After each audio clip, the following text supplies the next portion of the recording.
Good evening, Free Enterprise fans, and welcome to the Pink Puff League. This week, Pink Puff versus Destiny. My name's Rybon, and I'm joined in the booth by NG Dave. Dave, what's going on? Oh, I'm having a great evening. How's everyone else doing? Well, I'm doing great, but I'm not sure if these Pink Puffs are going to be enjoying this flag set as much, though they chose it themselves. Yes, we had our Pig Puffs tonight. Started with our basic ladder supermarket sweep flag set, and then through the use of community members' Gale Swift flag drafting website, drafted this flag set, and they're going to be racing it. Yeah, for those who don't know, Gale Swift has worked hard on this alternative site where you can draft flags with friends and create the worst or best free enterprise flag set of your dreams. Martin has lovingly called it Cards Against Free Enterprise. I think it's a pretty good, apt description for it, but the flag set they made tonight is a very interesting one. What really sticks out to you, Dave? The big thing that sticks out to me first is the character selection. It's ladies' night tonight. We only have Rydia, Rosa, and Porum. Yep, only girls in this particular flag set, but a couple things that do stick out to me. As you mentioned, they used Supermarket Sweep as a base, so S-Wild and Freeze on, but it's not exactly a regular Supermarket Sweep flag set. You do happen to have K-Main Summon Moon on, as well as Unsafe. So while the power is available in shops, it may be a little more challenging than a regular Supermarket Sweep flag set. Yes, and what do we have? They also turned on no free bosses, which is always a fun flag to see come up. Yeah, I'm looking forward to a hard required moon before you get underground access, and there happens to be, say, a hard required Dark Knight Cecil at K value. Not that I'm wishing it on our two fantastic runners tonight, Dubbird47 and Soapbox Gamer, but I'd still like to see it. Oh, that's one of the nastiest spots it could show up to. They're both good. They're both going to take care of it.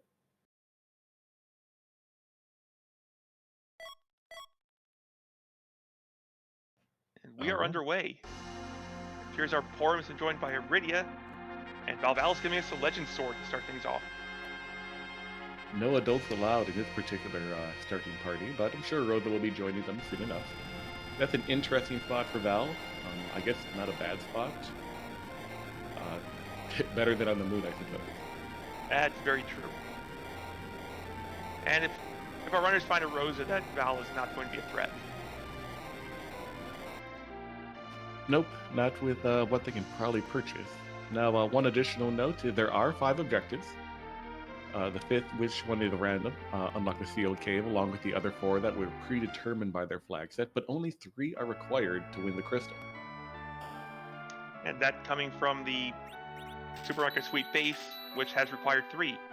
No one found or no one picked a flag to change the requirements. So we're seeing some immediate divergence. Dubbird heading straight into Baron, checking the one shop there, which had moon veils, interestingly enough. That takes care of a lot of challenge that Dubbird could encounter early on, whereas Soapbox Gamer heading up to Troya, doing a bit of shopping across the 4 shops there. So this is a good place to start. The no free key item flag was not turned on. That's a very interesting and very apt look right there. Agree that Troya would actually be a pretty good initial spot. Check that bedward, see if you happen to have anything that you need.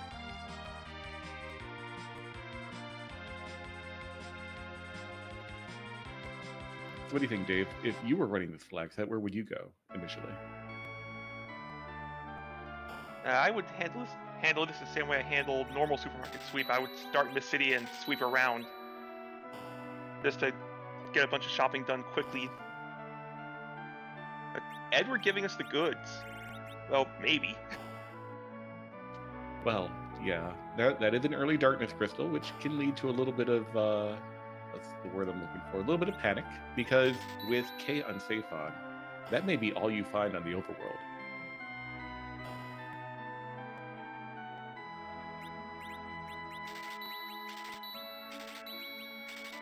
as shops are still set on wild and free, you're just going to see our runners doing a lot of shopping early on, looking for the good stuff. Yep, because if they are forced to the moon, they'll at least be equipped for it. I've seen moon veils, dragon whips, hourglasses, plenty of items that will get them through, whether it is random fights or random encounters or trap chests up on the moon, or any type of many types of bosses they could potentially find up there as well.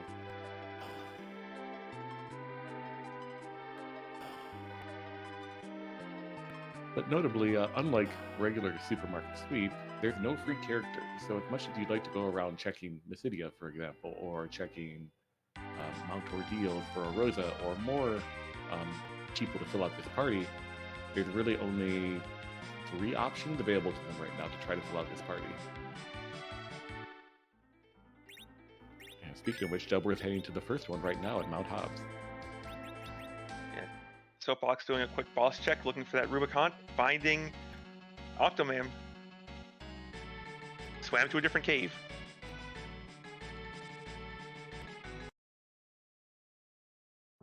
There's another Porum, and Delbert doesn't really seem to want her tonight.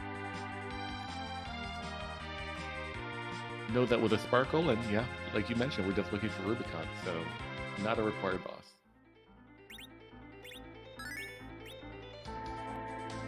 What do you think, Dave? Would you have checked that Sparkle, see who it happened to be? Not only would have checked the Sparkle, I would have fought it. I mean, another Porum is still a warm body. Well, she often ends up being a cold body in many scenes, too. Because we still need an anchor. That's a very good point.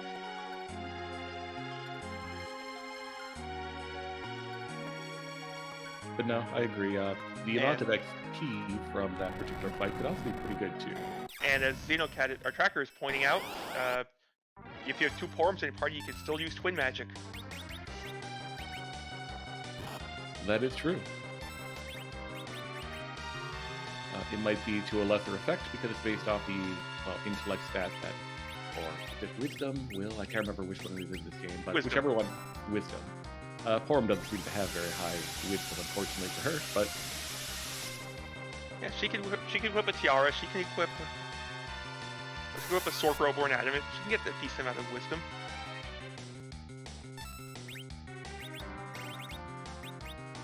Delbert is using one of my favorite J items.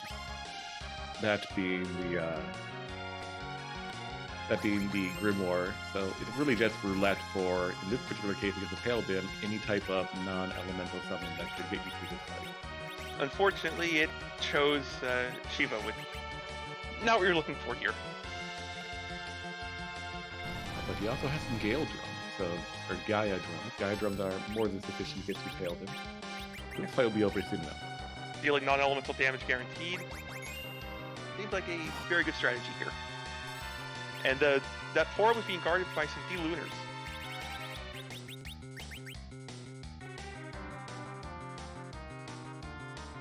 Soapbox Gamer checked it, decided he either didn't want it or didn't have a way to get through it.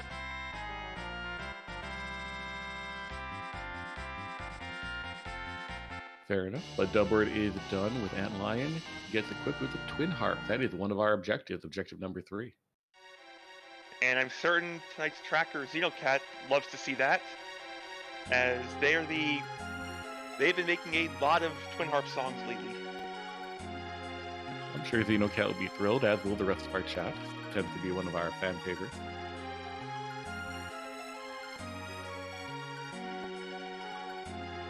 But hey, don't fade Antlion Cave, you may miss out on an objective.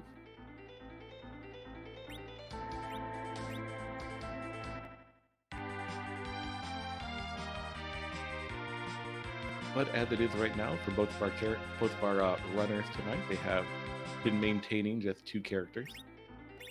It'll be interesting to see which one decides to pick up a 3rd, 4th, and 5th as early as possible, because I mean, there are things you can do with only 5 characters in your party. That could be 3 more Porums they find.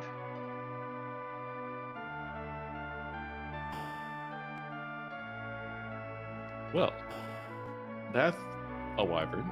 at Fabul. Yes, it is. And the Wyvern flag is on, so the initial Mega Nuke and pause 3-turn script is missing. It just immediately goes into wall and nuke phase.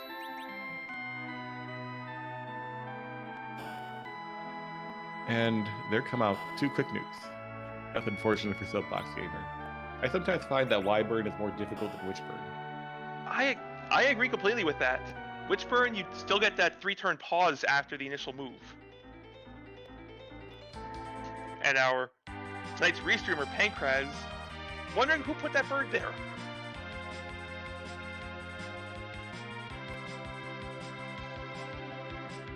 So that spot doesn't have a lot of HP. I think 3 Gaia Drums will get through it pretty handedly. The problem is just getting those 3 Gaia Drums off. Hey, you know what would help getting those 3 Gaia Drums off? Another Porum. It would. So would a Dragon Whip for agility manipulation, or just lowering the battle speed, as Soapbox Gamer has done. With enough strength, the Dragon Whip, now it's at 15 attack. Now with enough strength, you can have swinging with the Dragon Whip. Well, perhaps if you happen to find yourself a heroin room. The Dragon Whip is effective against dragons. Wyvern happens to be a dragon.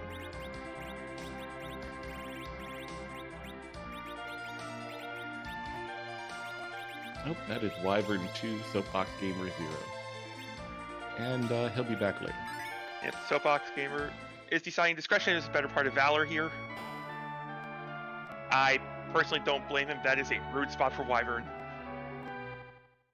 Yeah, the problem, unfortunately, is that both the characters they currently have, Porum and Bridia, are some of the lowest agility starting characters in the game. So without some kind of decent agility manipulation, you're going to have a hard time at manning these spots. Answer a question in chat. Sylph without damage Gaia Drum, if you have enough wisdom. At base level, it's not.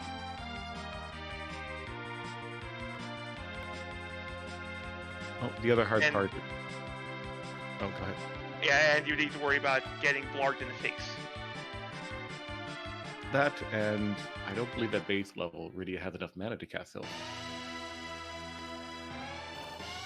Okay, yeah, that's a very, very fair point.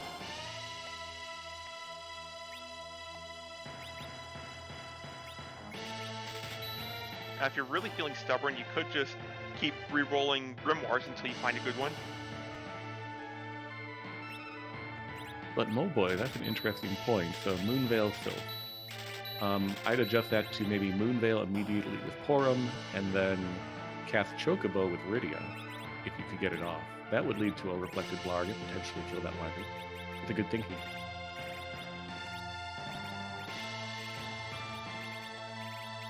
The magic there isn't that good. I'm not sure it kills.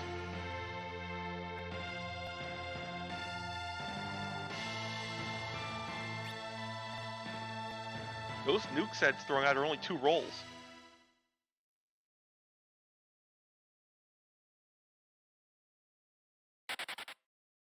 Oh, meanwhile, Delbert is giving his shot at this Wyvern. Doesn't know that Wyvern happens to be here right now, but will in a moment. Delbert's about to find out some bad news. And showing us the Dragon Whip. Holding A and praying.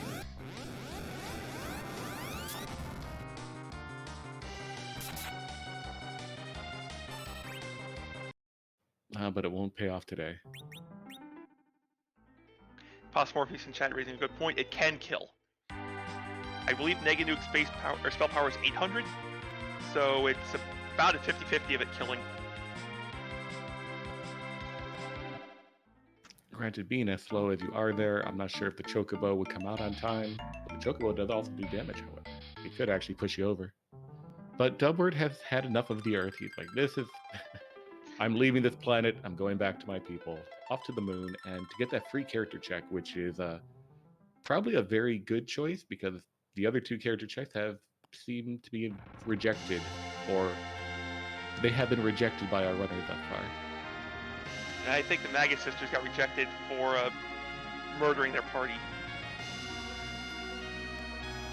I guess rejection goes both ways. And that's the problem with these 2 starting characters. You just have no HP. Yep, this is team 140 starting HP. I mean, it doesn't get much worse than that. Have you considered team 60 HP? I have, and you can't get worse than that.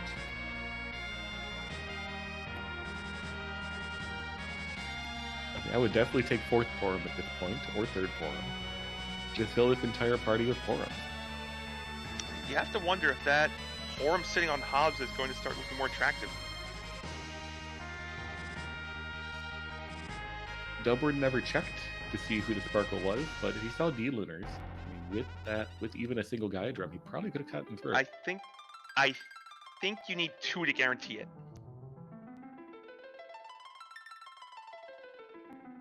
But here is our Lunar subterranean character, and it is an adult. Yes, these children need an adult. We have adult supervision, everyone. Yes, the chaperone for this little children's field trip has been found. We're not sure how she got lost on the moon.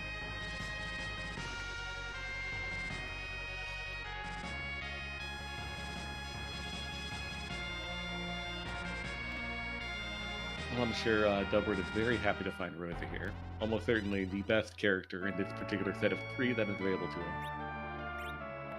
Solved a lot of problems. And hey, a pass. So, on Supermarket Sweep, the pass is a purchasable item in shops, which Dubbard just found here on the moon. But on this particular flag set as well, the pass is also a key item, so he may happen to find a second one on his travels throughout this seed later.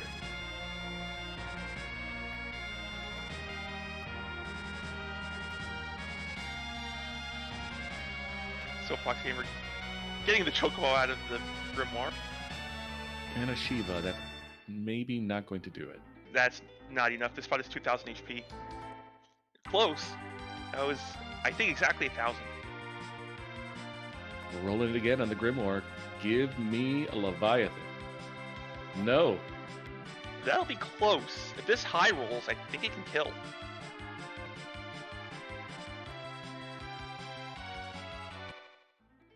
That's too bad. So close. I like the strategy for getting through this by just... I like the strategy from Soapbox here. This is like the closest you get to playing the lottery in Free Enterprise. I'm here for it.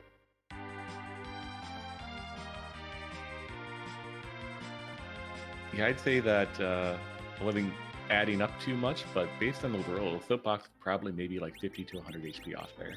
Xenocat reminding us it's 1,880 HP. I knew it was about 2,000. Thank you for the exact number. So I think Soapbox was 40 off. Moleboy, they both have checked. There's a Porum there. Soapbox knows it's a D-Lunars. But notably, neither runner has taken her. Soapbox is everything's coming up Shiva on that side of the screen. This is not what you wanted. Okay, there's still one more shot, as long as this Grimoire doesn't hit Rydia. It hit Rydia.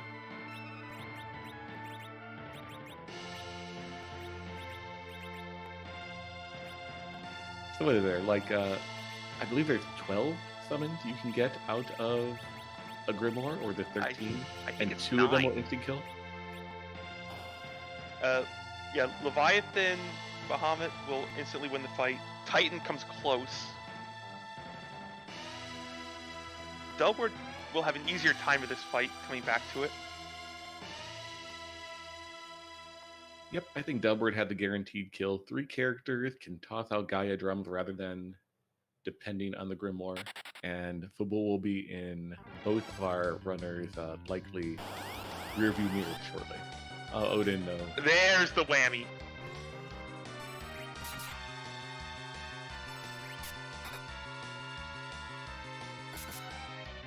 Oh, Delbert. No, don't attack. Rydia can attack, that's fine.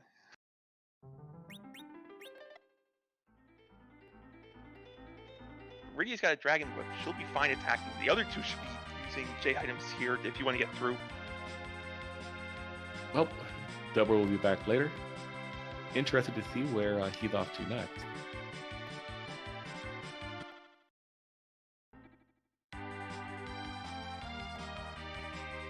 But yeah, unfortunate for Soapbox here.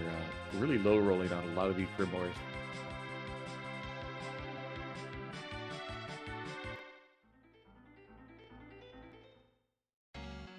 Okay. We're about a third of the way there.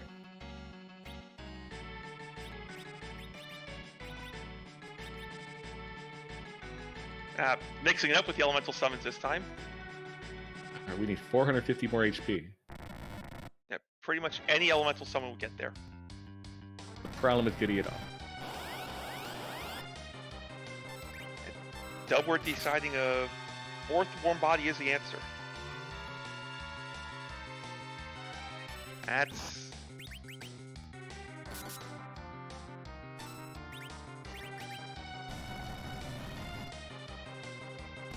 Delbert will be through this pretty easily. One Gaia drum takes care of it right quick. Nice, that was a high roll on the back one.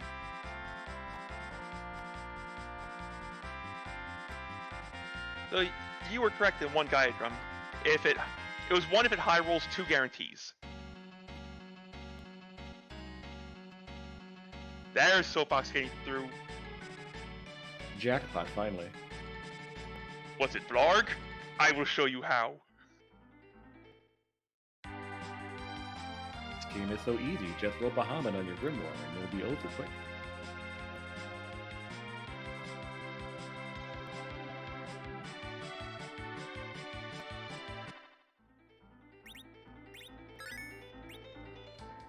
Ah. And, well, there's an objective behind that. That is indeed an objective, and something that seems to happen quite often. If you find underground access early, you are tempted to fade Kabul, go down, set up Shield 1. Yes. You can knock out Shield 1 and Kabul defense simultaneously. And as our tracker is pointing out, underground access is go mode for Soapbox Gamer.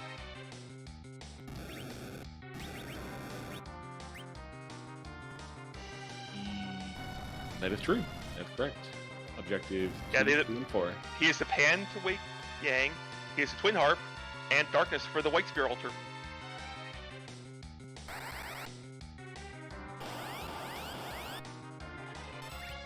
Now that doesn't mean it's necessarily a jet. Underground access could be behind, say, I don't know, a Gauntlet at Ogopogo. Unfortunately for the viewers, not an alt Gauntlet.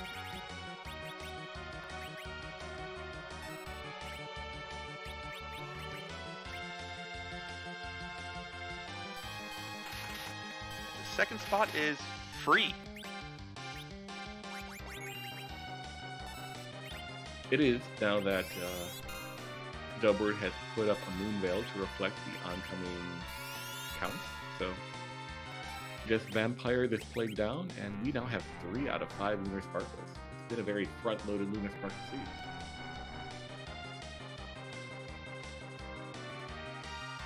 And as Pankar is pointing out, having 4 party members here is going to help a lot. Which goes back to what I mentioned earlier. Just having warm bodies is sometimes all you need.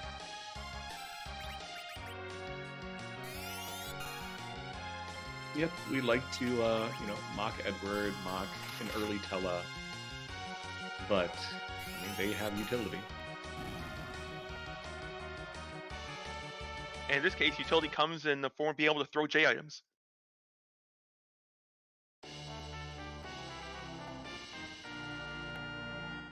Speaking of J items, that is a J item we can already buy. So unfortunately, we don't get a whole lot out of this Baron Inn other than a 5th warm body for Duppard. And the Grimoire Lotto is coming up nicely for Soapbox. That Bahamut at Fabul leads into a Leviathan here at Baron Inn. And he is through as well. Well, our runners are down to 2 Earthbound, or 2 overworld checks. One of which is an objective. And looks like Dubbard is heading there now. that objective could be rough with the party as it is. Yeah, agreed. With the party as it is right now, well, the magic defense usually at Twin Harp is very high, so a lot of J items will not have the impact you're generally looking to get. It may just come down to a Moonveil, Dragon Whip, Baby Iridia to try to get you through this fight. That very well could be the answer. It's a lot of bosses here will have 254 magic defense.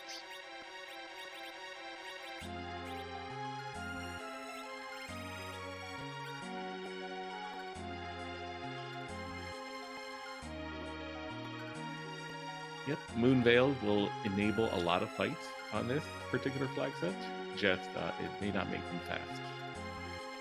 On the bright side, we've seen Magus Sisters already, we've seen Wyvern already, so some biggest defenders of reflected spells are gone.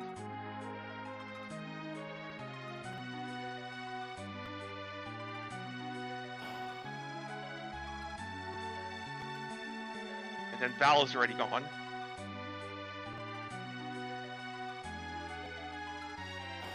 Yeah, one of the worst bosses you can find here in the Twin Harp Cave.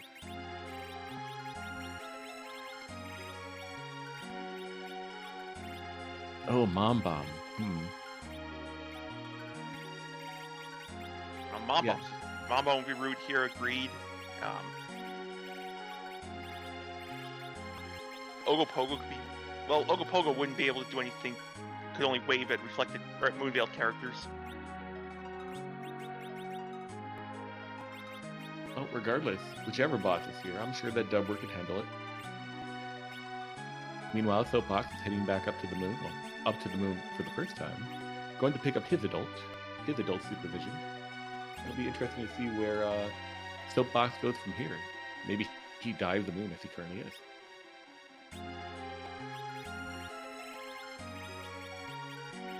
With Grimoires and Moonveil, anything is possible.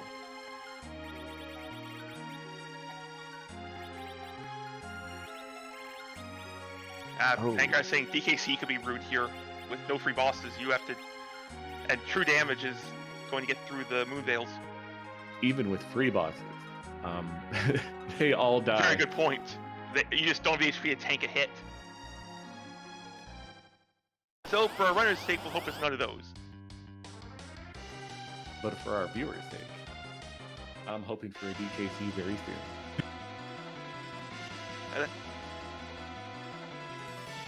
Alright, I believe it's time for us to be quiet and let DJ Spoony B play one of the many songs currently in the harp pool.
And we are through.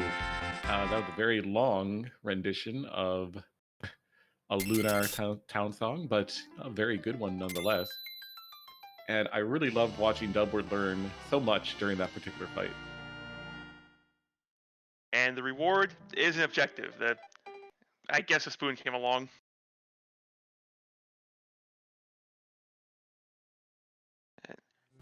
Soapbox gamers, both runners showing us that no free bosses is on.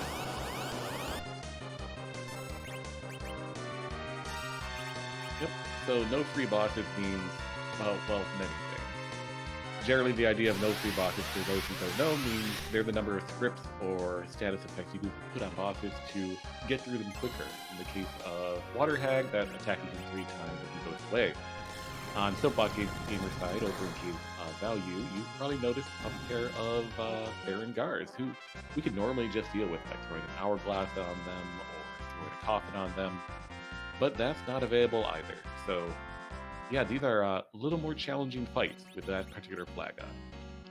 And as Moleboy in chat pointed out, a Moonveil would have made the Baron Guards a free fight, since all they do is punch and cast Size or Piggy if you as counters. Problem, even if you do that, you still have to go through 35,000 HP of guard, which will take a hot minute. Yeah, that's a lot of Bahamut lottery ticket rolls.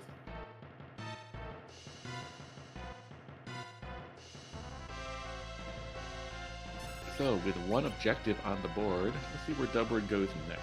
But meanwhile, Soapbox Gamer up on Mount Ordeal, one of the other remaining checks on the overworld. We still don't have underground access. It could be up here, or it could be on the moon. It looks like Dubward is going to hope that underground access is behind that wyvern. Yep, we know better. It is not, but it's still an objective behind it. Oh, absolutely. This is the right move. It's a good move anyway, not knowing what's there. It's still a key item check, and you're really hoping that K on safe didn't do its thing.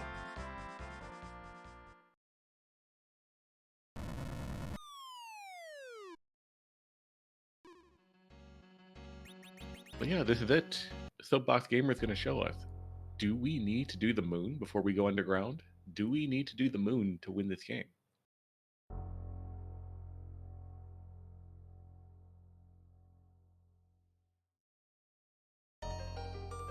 Theoretically, we don't have to go underground at all.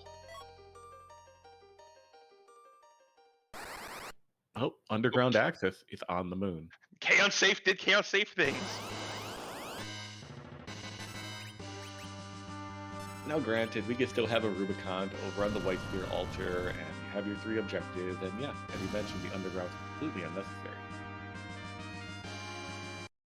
But let's pretend that's not going to happen.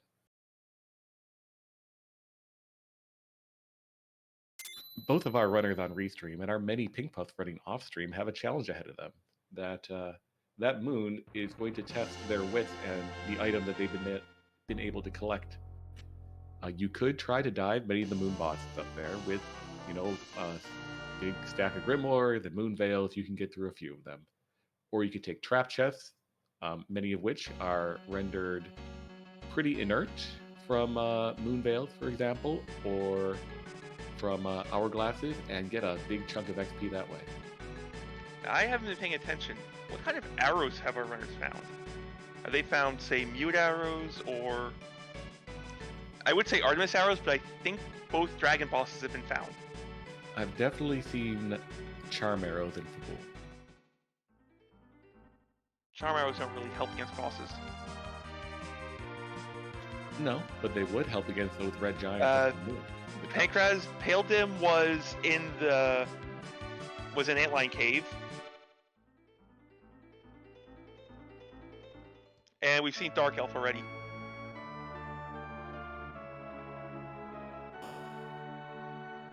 Actually, no, we haven't seen Dark Elf yet, so Dark Elf is still out there.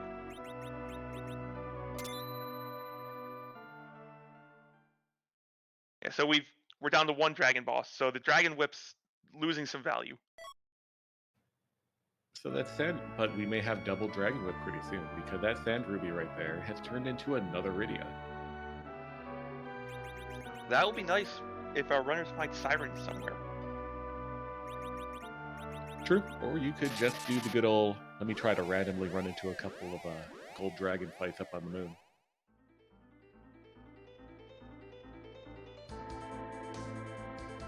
Each one would be worth about 90,000 XP per fight if you like which one of them. That is a big chunk to get you started.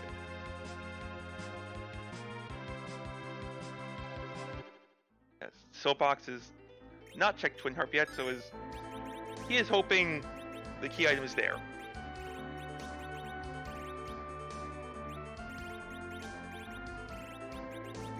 Yeah, this is a perfectly good check on his part, knowing that, or not wanting to deal with the moon.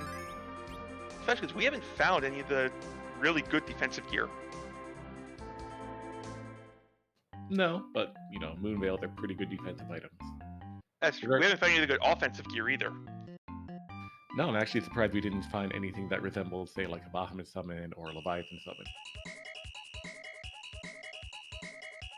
Now, one wrinkle for the Kaipo guard fight that we see over here on Dubber's side, which Soapbox Gamer has already done.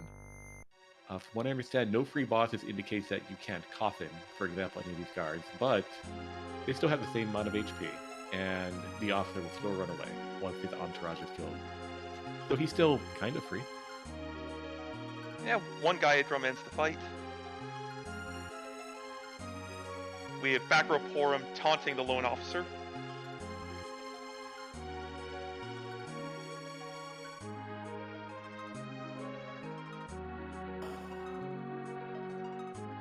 While Soapbox is getting ready to give us music and Dubward is about to find out some terrible news, I'd like to give a shout out to our runners, Soapbox Gamer and Dubward, for putting on this show for us tonight. Our restream team, Pankraz, who has rolled this fantastic seed. Our tracker, Xenocat, pushing all the buttons. And my co-commentator, Rybon. Make sure you give all of them follows.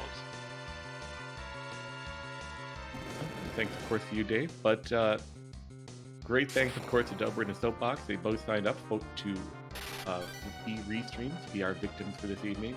They certainly had a challenging seed thus far.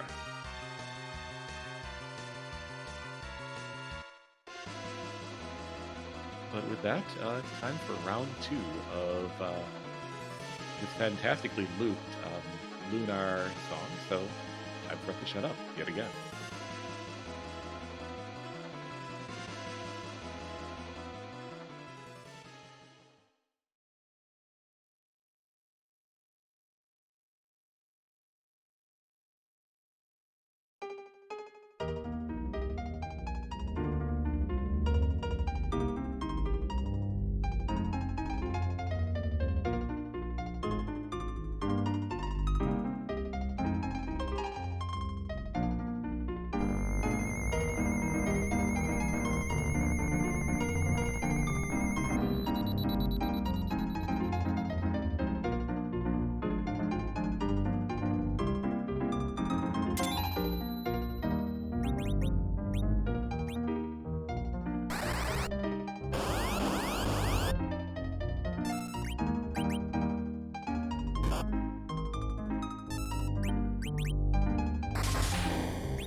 I'm a little sad we won't have any more Twin Heart music tonight.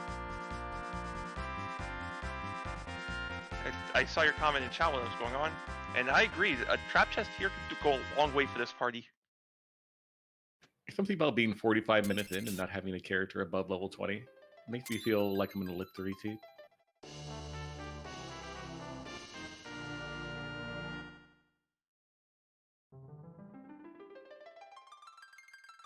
I've done that in SMS race already, where sirens were buried and I needed to grind, so Silk Cave trap chests.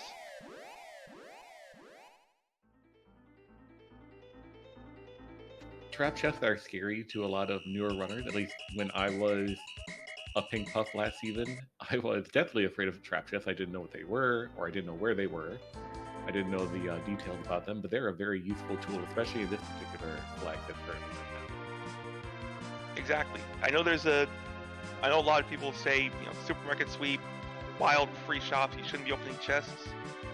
No, opening chests to find traps for XP is 100% a valid strategy. And in the upcoming tournament, I think it's a strategy you will see quite often. But enough about that. We have Dubward over here in K Value attempting the no free guards. Has 4 of our Moon Veils up, and out comes the Grimoire Lotteries.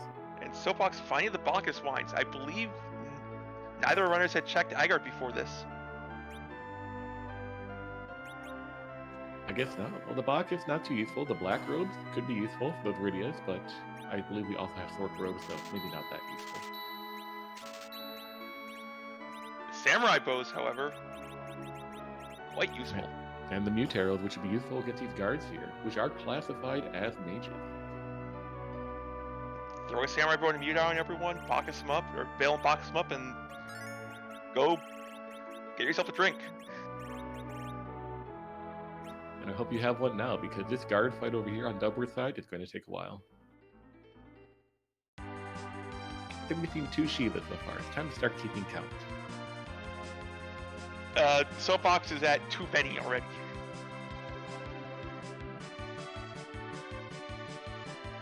Three Shivas. I wonder if it's truly random or not. How do I manipulate Grimoires to be Bahamut every time? Become Taskbot.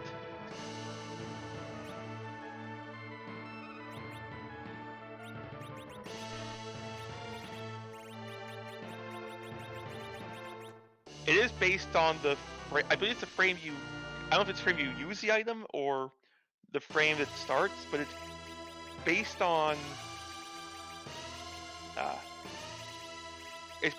somehow on the frames.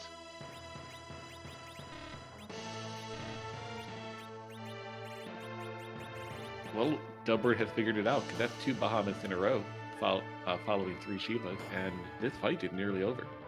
Dubward has become the human Tass.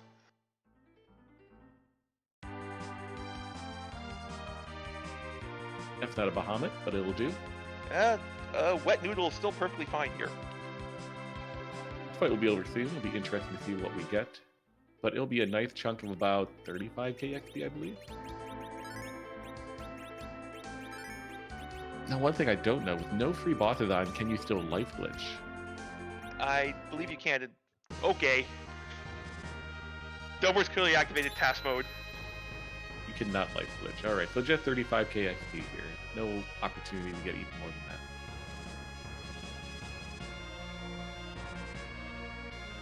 So a nice chunk of XP for our party. That Porum in the middle is dead, so she could serve as our agility anchor. I'm not sure if that was intentional or not, but I hope it was.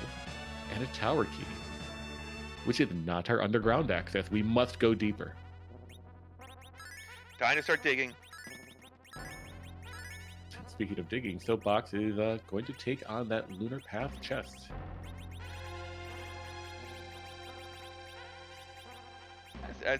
As you were just discussing, it is still a sizable amount of XP, and XP is really what you need to get this party going. Yeah, funny enough, I believe the chest here with the hair dryers had about as much XP as that Cave Bahamut fight did. So they're both going to be on pretty even XP ground after this. Well, realistically, it'll have more because you can life glitch the hair dryers.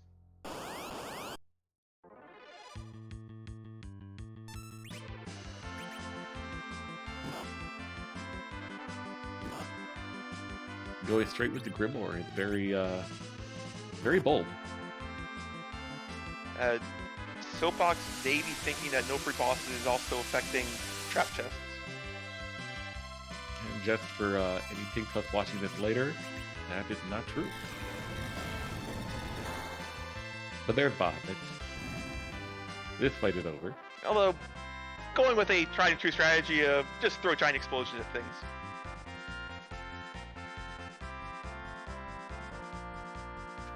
And with T-Pro on, we only get a light sword, unfortunately. It would have been wild without that adamant.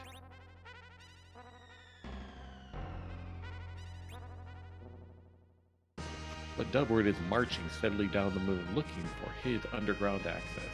I would assume that Dubward is heading straight to the White Spear altar. It had the lowest HP amount of any of the lunar altars down here, and plus is an objective, so you probably want to do it anyway. That's correct. And that's one of the things we say, do your objectives.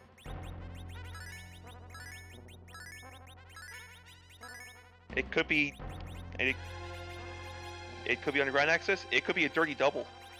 Yeah, so let's just play devil's advocate right now. Dubward walks in, finds a Rubicon, gets a crystal right down here. What do you do? Me? I have hourglasses. I have dragon whips. Turn encounters on, or go up, I believe it's go up 2 floors. Turn encounters on and start pacing. So you go with the old tried and true lunar subterrane random encounter grind strategy. Pancrat's confirming it is LST4 for gold dragons. Yep. I thought it was 4. This one. Yeah, go to LST4, turn encounters on, look for gold dragons. We want to get Nuke and White. There's one thing that one of the many things Pots and Morpheus taught me when I was learning this game, that LST4 is where you go when you want to try to find any type of random encounter that is generally vulnerable to, say, hourglasses or coffins or anything like that. And gold dragons are up there as well. So, yes, yeah, LST4 is where you want to go.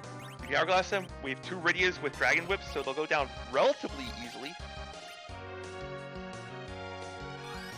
And we did see who was on that White Spear altar. It was not a Rubicon. It's a Golbez. So Dubward getting set with ribbons on everyone to prevent Shadow from eating people. There's an interesting thing about Golbez at this one position.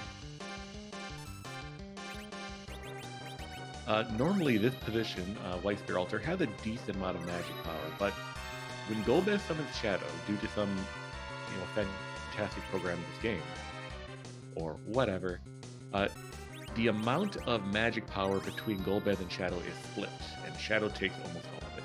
So you're going to see Golbez not being the scary mage you would expect him to be once he starts throwing some spells out. I mean, while he's not normally a scary mage, when your highest HP is 686, those spells are still scary. Well, maybe scary to you, but not scary to Golbez, who has a sizable amount of HP here.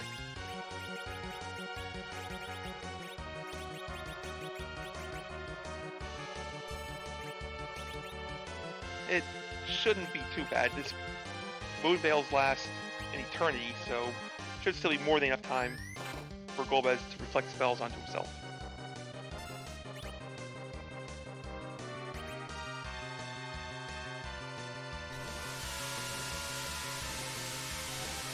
A 154 virus, it's going to take a long time to have Golbez kill himself.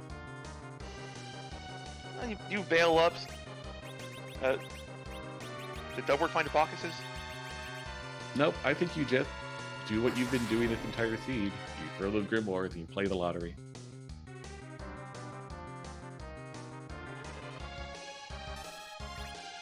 Yeah, Grimoires will be more damaging than any of our characters can do with Apocalypse. Soapbox Gamer showing off the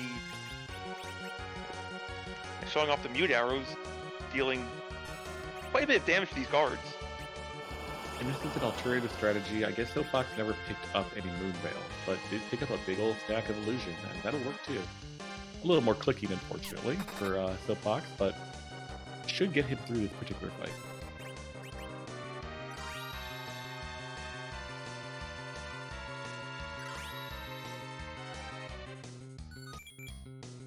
Judge Joe, I don't believe we've seen glass hats. Nope, no glass hats, no adamants, nothing to make you generally impenetrable to physical attacks other than Moonveil so far. Yeah, so our runners have been doing a great job dealing with the challenge when SMS decides to hide all the good stuff.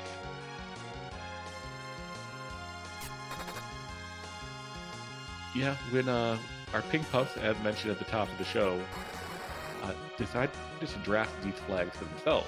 So they have no one to blame but themselves for what they're doing right now, but they've definitely drafted quite a challenge for themselves, and both of our Restream runners here, Dubword and Soapbox, are approaching it with a lot of gusto.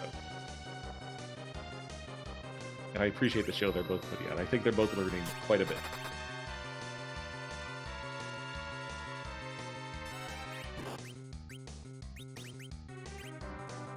Here comes the Bahamut. Dubword just had to turn his task back on. And the Shiva. Shiva cares not for your task.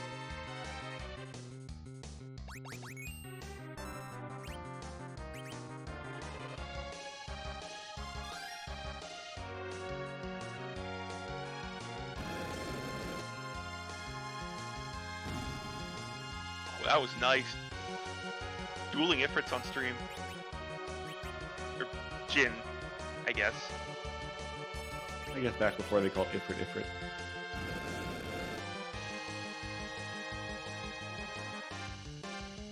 But we're about to hit the happy 1 hour mark.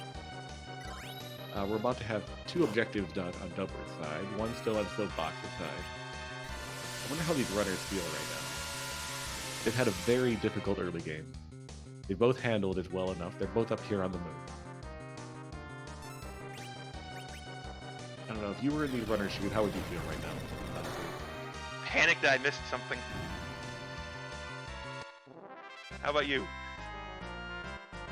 I'd just be happy that the rest of my other runners are having, or hopefully having, just as difficult a time as I am.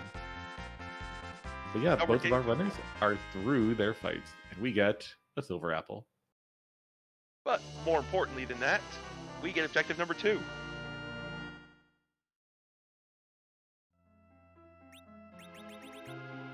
Soapbox Gamer discovering, I gotta dive deeper. We must go deeper. And I wouldn't be surprised if Soapbox heads straight down to the White Spear altar, just like Dubward did. Hey, it's bonus round. Oh boy. It's not bonus round. Free key item was left on. It's bonus round in some other parallel dimension, but not this one. It is, however... Oh, go ahead. It is, however, 40,000 HP of D-Mist, so buckle in. This is going to take a while. I mean, you see 40,000 HP of D-Mist. I see 8 Bahamut's of D-Mist. I agree, it's still 8 Bahamut's, but you have to sit through this.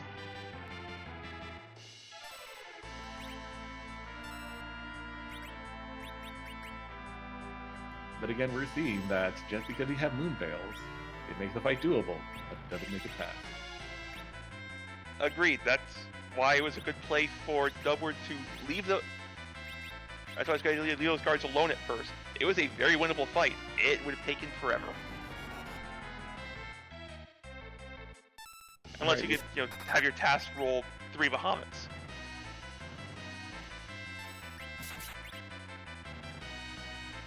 Now Dubward's trying something here. He's trying the Dragon Whip on D-Mist. We'll be very unhappy to discover that D-Mist is not actually a dragon. Soapbox going top down and immediately regretting that decision. Oh, hey, that is not free. I really hope our underground access is behind It can't be. Why can't it be? Because with no free bosses on, Dark Knight Cecil cannot gain underground access. Oh, that's... Boo. Alright. Well, I guess it could be here for Ribbon. For exactly that reason.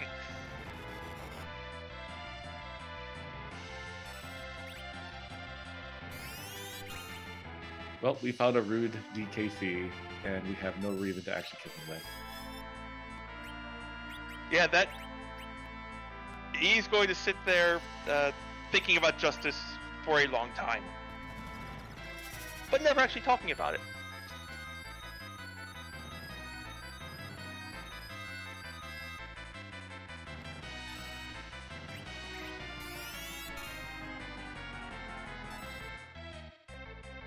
Well, this is an interesting situation. So this D-Miss is probably going to take another 5 minutes or so, depending on lucky Grimoire rolls or how many vampires we can punch out at once.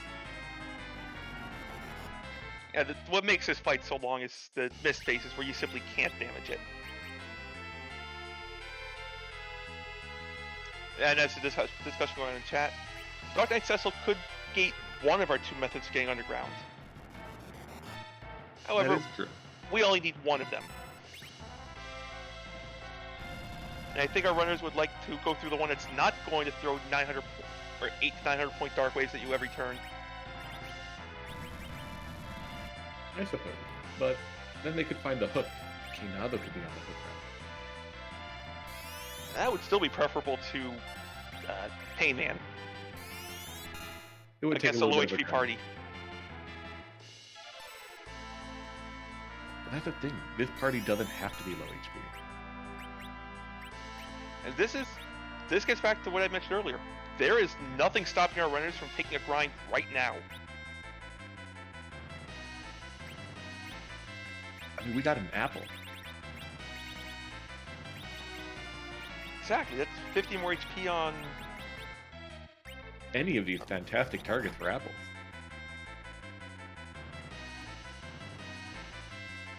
In fact, if no apples on, okay, that's too bad. And no apple seeds.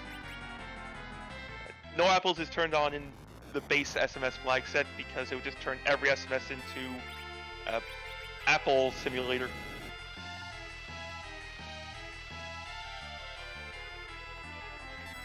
As Fire Blizzard is pointing out, chat, you gotta take a grind at some point. And I completely agree with that. Just do it now. You have... It may be the case that neither of our runners are aware of LST4 having the good encounters.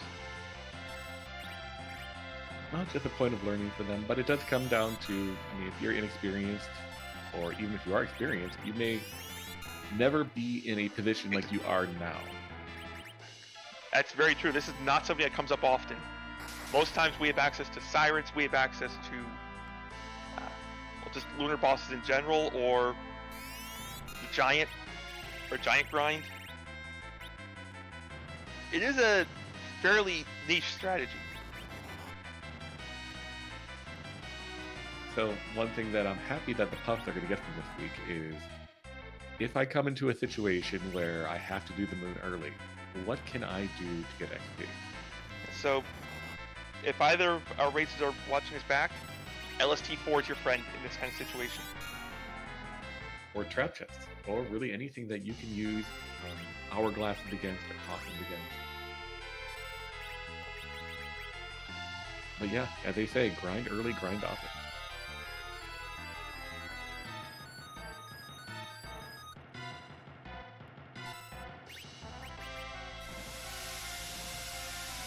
Yep, as Pancras points out, these are niche strategies. So, again, not something the puffs would find that they need to abuse very often.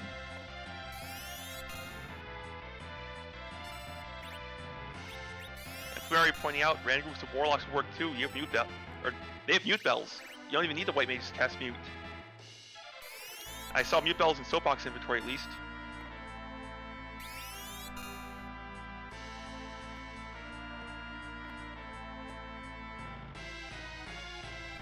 We could search for trap chests, try to find the 2 warlock carry chests. here's an interesting delta between our two runners. Dubword is keeping that middle Porum dead, effectively making her an anchor for the remainder of this seed. But Soapbox is keeping all of his characters alive.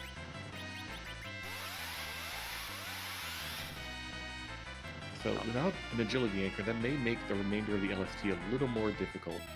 However, there are going to be more characters to pick it up underground, so you could always replace out a overleveled Porum or Rydia later if he's interested. Right, and Soapbox is not taking the Porum off Hobbs.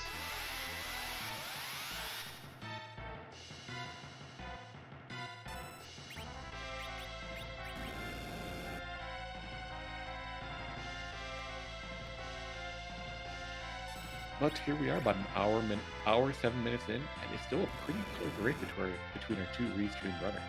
They are one check apart. These are long checks, but you know, a few Bahamut's, and Soapbox could be right up there with Dubword again. And you spoke that one into existence. They say commentator's curse, but I'm gonna go with commentator's blessing. Yeah, we'll go with blessing on this one.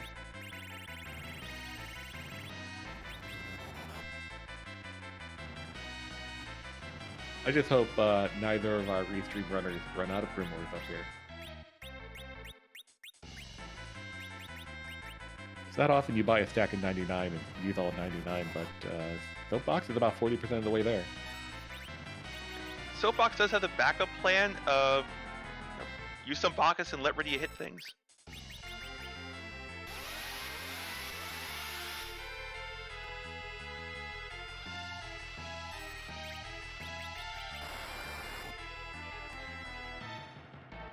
That D-Mist over on Dubword's side, getting a little better. Hit for 1,000 damage. So for those who don't know, D-Mist is based on the HP of the caster. Normally Rydia, but I suppose that it does a little more damage if someone like Rosa, for example, uses it.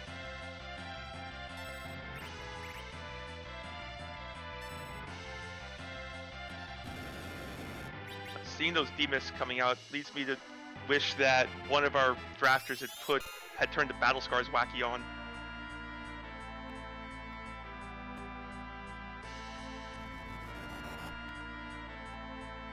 Alright, there's Bahamut number 3. This should probably kill the Golbez.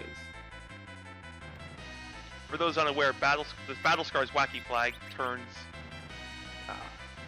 or gives everyone 99 HP, but they don't heal back. But their max HP drops when they lose or when they end a fight not at max, which makes Mist Dragon summon fun. As well as other J items that are based on the max HP or current HP of the user, like Blizzards, and Fire Bombs, and Lit Bolts.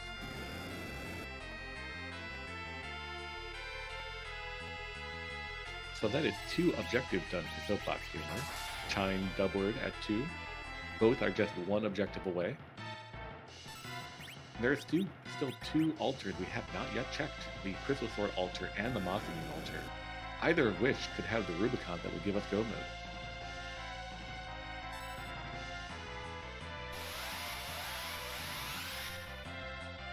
So, I'm sure Dubword's getting pretty close to killing this D-Mist over here in the Ribbon Room, but this may not be it for the Lunar Subterrane. This may not have our underground access. This fight is going to show off Dubword having the Moon Veils, making the fight a lot faster than Soapbox relying on illusions. Yes, unfortunately for Soapbox, he'll have to put in a lot more inputs than Dubword would for this particular fight. Fortunately, most of those inputs can be put in during Mist Phase.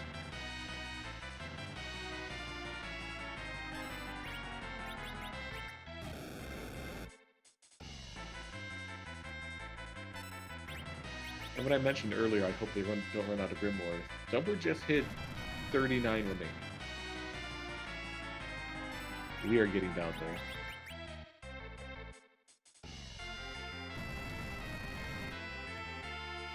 But yeah, Gaia drums are always an option after Reef. Gaia drums will do a few hundred shot. You still have vampires. You still have let Rydia hit things.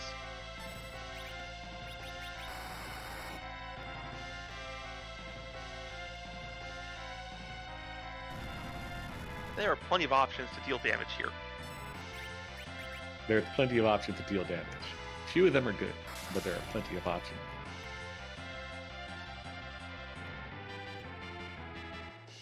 And I think a lot of people would argue that letting Iridia hit things is a fantastic option for damage.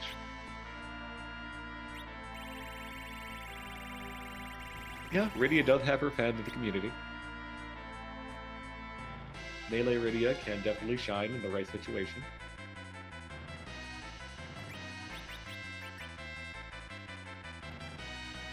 Just not this situation. Plus it'd be cruel to have Iridia kill her own mom.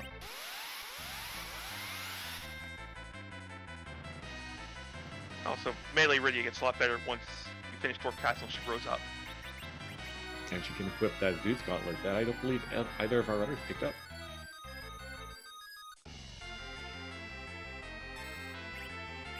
I've always thought it's funny that Iridia, I think canonically when she grows up, she's like 16 or 17, she can equip a Zeus Gauntlet in a strength ring. Edward, who's like a 26-year-old man, cannot. Come on, Edward.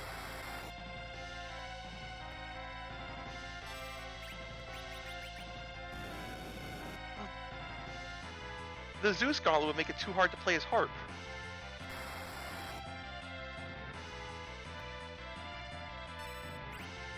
He needs to keep his fingers nimble so he can play fantastic music for us.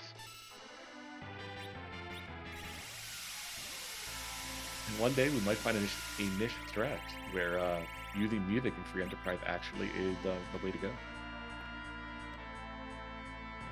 There actually is a strat that I've seen come up already where, because of that, if Edward is a frog and you use Sing, he'll use Frog Song. So I know this is a different community club, but that would be a fantastic meta objective for free enterprise legacy. That can come up in an actual race too. If, say, going to fight with Eddie Frog, having Frog Song some guards or Dark Imps.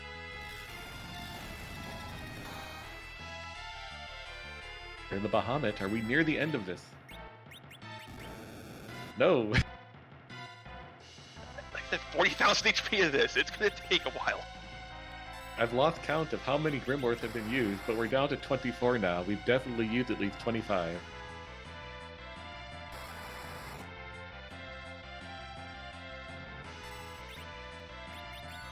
Dubbard with a double chocobos for one. This is a thing of beauty, folks.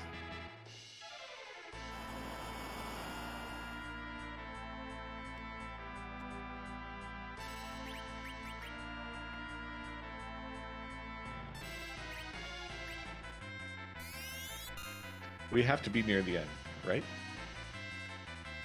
You know, I say that sometimes during these kind of fights, then realize I've still got another 10, 15,000 HP to go.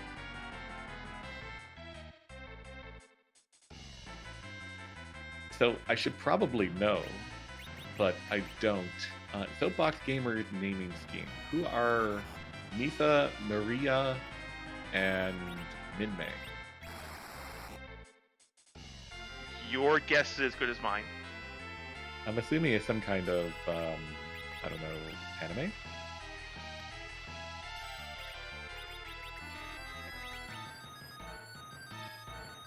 No idea. Let me see. Google, help me out here.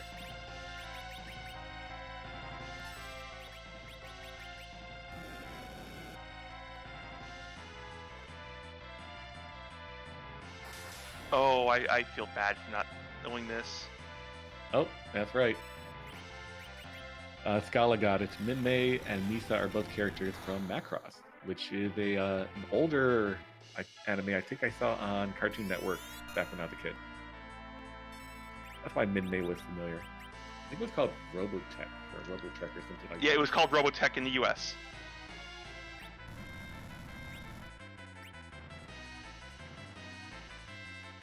And Scala pointing out Misa is from Death Note. I thought they were all from the same thing.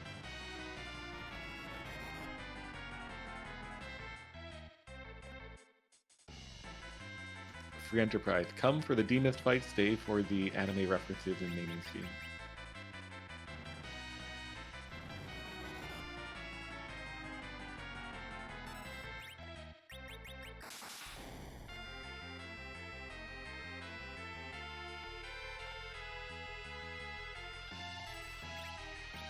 So Soapbox isn't just depending entirely on Grimoires, he's tossing out a few viruses as well, those Ridias.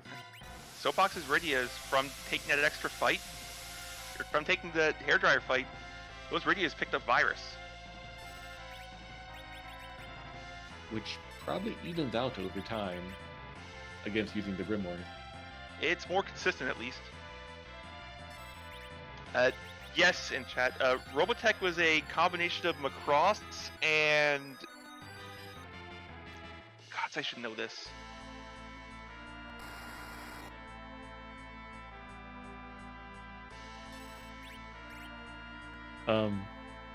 While you think about that, I just want to say that we are down to about 4 Grimoires on Doubtward's side.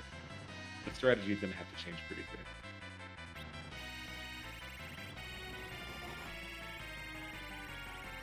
7 Grimoires, sorry. I guess we're going to see more Gaia drums very, very shortly.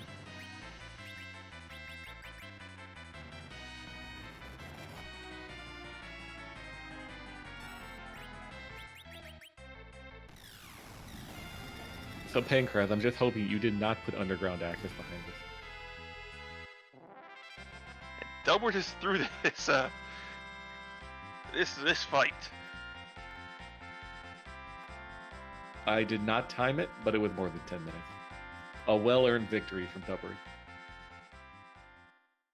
Taking the 100,000 XP from this, and the spoils of battle are completely useless. No, the path is useful. The path is useful. If we weren't able to buy them in the Moon Shop. Oh, that's right. He already found it. Never mind. 2 passes. Ha ha ha. Well, if you lose your first one, you have a second one. So, underground access is not here. It is at Crystal Sword or Mothmere. And it looks like we are checking Crystal Sword first. So, the real challenge coming up for Doubtward is that Grimoire count. It's low, but he did get 100,000 XP from that fight that you mentioned.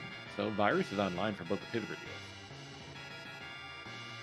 That's a very good point, and with a stack of elixirs, you're not running out of MP anytime soon.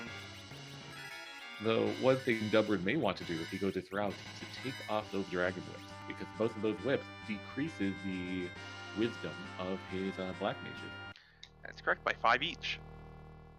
Better off would be putting on those Mutant Eyes he bought, which increases wisdom by 5. And of course he's here. And here we see the antlion in its natural habitat, grazing on moon rocks. So you know what? Yeah, let's let Rydia hit things.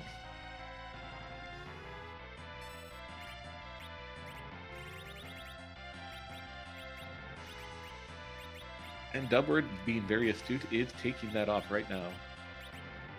Or I think he took it off.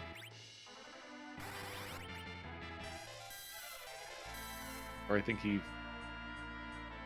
reflecting viruses. That's not necessary in this case, but I like what Doubtward's thinking.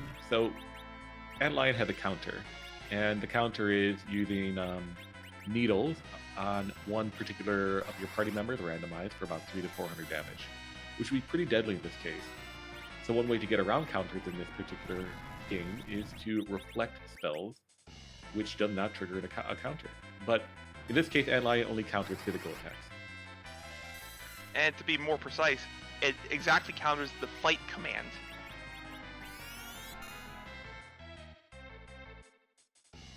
So Rosa can aim without getting countered. That is true. Yon can power punch. Edge can throw. Kane can jump. And Sid can't do anything. Sid can peep. Sid can peep and sit there and get hit. And our runner is choosing different paths here.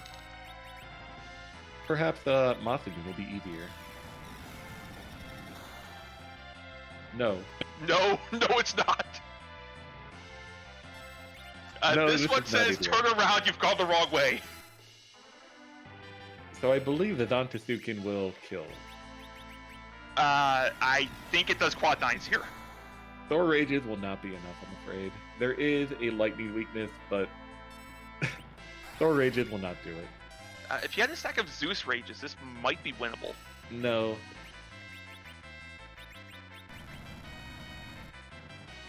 That secret, yes. The problem is, you have to do it before when the sword is raised for the third time, and you are not tanking a Zantetsuken here. No, I'm afraid the magic is too high at this location. We will not be seeing Thunderstruck this evening. So for the sake of both of our runners, I hope that Atlion gates their underground access. Both for the sake of our audience at home, bring on the Odin. Is it only Pancras? Is it only 5K? I thought that was a quad. I thought it would do quad 9s there. That spot has just really high magic.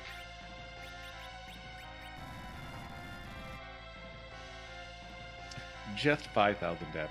It's nothing. 5,000 Okay, damage. it's just Quake. Unblockable. Yeah, unblockable, non-elemental, true damage. Good luck dealing with it. And that Atlion's down. Is this our underground access, or is Odin required? Odin is required. Get on board, everyone. We're going to be here for a hot minute. So, here's where you take a grind, I think. If you didn't grind earlier, you're going to want to grind now.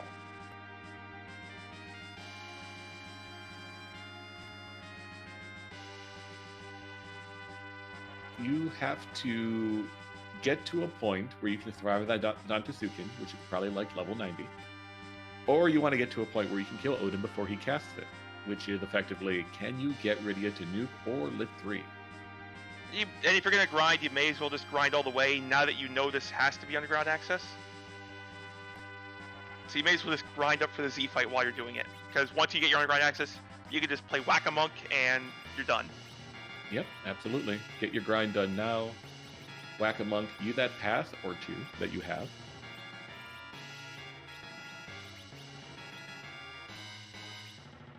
And yeah, nuke is probably the correct option here. Lit 3 is a much slower cast. So I believe with the HP total that Odin has in that particular position, you'd have to get 2 Lit 2s off for each Rydia's, or Lit 3's total, not Lit 2. That would be a challenge, especially for Soapbox Gamer, who does not have an anchor. Lit 3 should just hit for quad 9s. It should, but I believe you need to do over 30,000 damage at that spot at the Mothman altar. And we can't just grind to Lit 2. Nope. All the level 2 spells are locked behind the adult Rydia change. So Dubworth's about to get the bad news. And I think you'll see a grind coming out of Dubworth very shortly. Yeah, this spot has 37,000 HP, so it would be 4 Lit 3s to kill. My strategy here would be just get nuke now. Yep, grind to nuke. You're actually not that far. Well, actually, you kind of are, but 10-ish encounter? 9, 10 Gold Dragon encounters? you're going to wish you did that before you did B-Myth, but better late than never, right? Dubworth's looking for an out anywhere in his inventory. I'm afraid he's not going to find it. Xenocat pointing out Zeus Rages would work, which requires you to go back to Earth and get Zeus Rages. 16 Zeus Rages with Dubward might be able to do it. I didn't see any Zeus Rages for sale. And we know the answer to the rest of the seed now. It's going to be go through the Odin, get your underground access, whack the monk, and go beat up Zoromus. Yep, and our Dubward will know it very shortly, as will Soapbox once he threw the fat line. And one other question that Pancras has aptly pointed out, are we going to get a hook or a magma key? I think by the time our runners can get through that Odin, it's going to not matter much. It'll result in a 5-minute difference in your finish time, but that's true. If you can beat Odin at Masamune, you can beat whatever is at a hook run. Yeah, once our runners are through this, that hook run is not going to be a threat. But let me posit this. We never checked Zot 1, did we? What if our Rubicon was there the whole time? That's a very good point. What if Underground's completely unnecessary?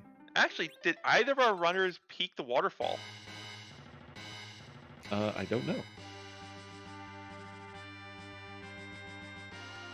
I know Soapbox looked at Mist Cave. Yep, and that was not our Ruby. But I don't remember the waterfall because I don't believe either of our runners launched the hovercraft.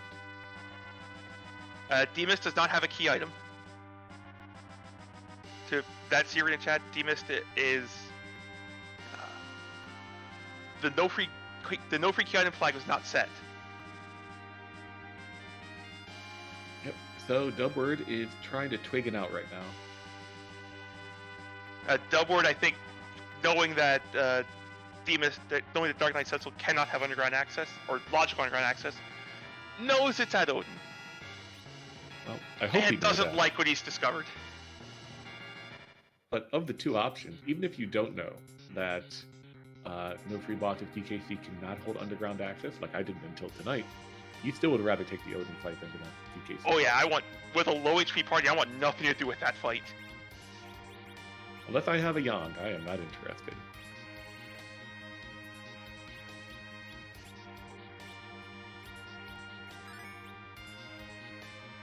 Just cast Odin on Odin, it'll work.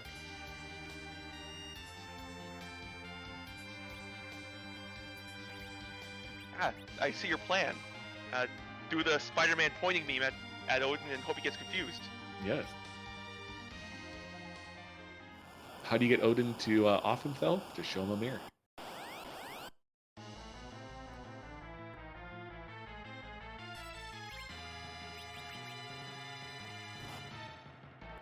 So I can see in real time the gears turning in Dubward's head. He is going to figure out that he's going to have to throw the towel in and go do that grind right now. Right after this Odin fight. Dubward's going to discover just how hard the magic hits here. Yeah, just a demonstration for the audience. Okay. Thank you to our restreamer Pancraz for going back in time and checking it was King Queen at the waterfall. So out come the Moonveils.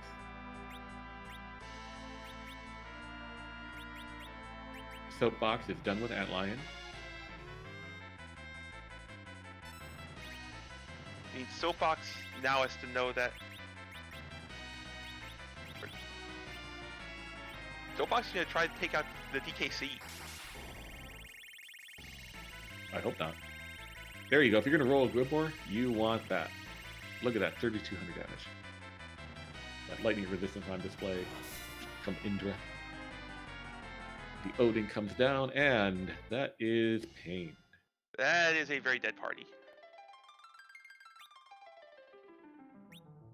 I saw a 6k in there, so not even the tankiest of characters is going to take that.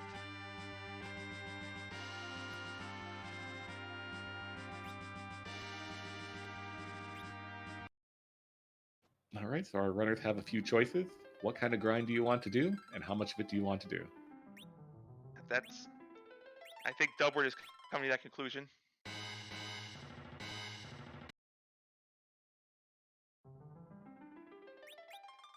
This is tough to figure out if you're not used to taking unorthodox grinds. All right, so hear me out. I think that Soapbox could actually have a chance at that DKC.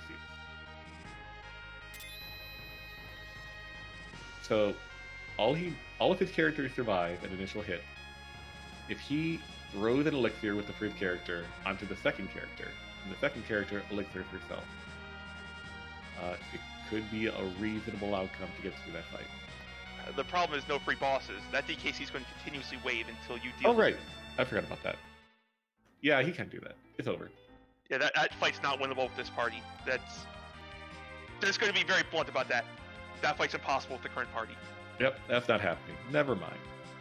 So where's Dubbert headed? You simply cannot tank those hits.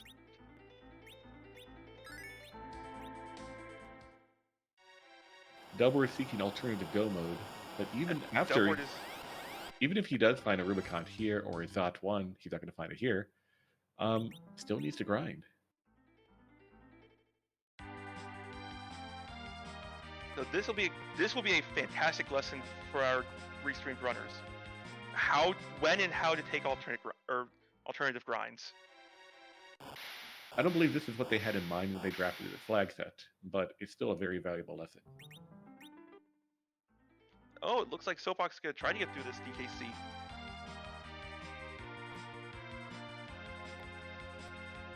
The problem is exactly that.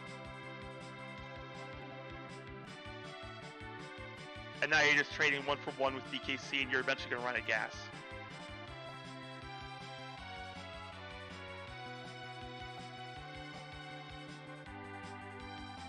All right, we're going to get our Zot 1 check.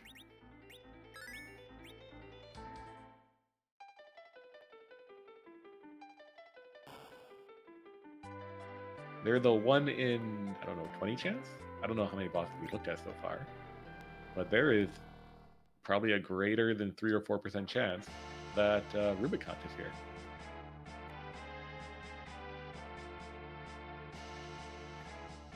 Zot 1, Zot 1. Let's go.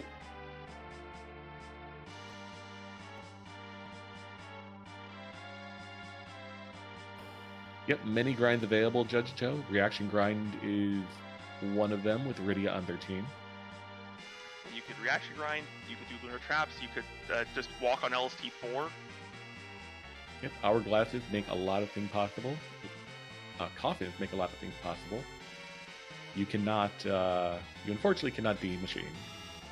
You can't reasonably, I mean, I guess you could Mac Giant. There are Charm Arrows available, but why would you want to do that?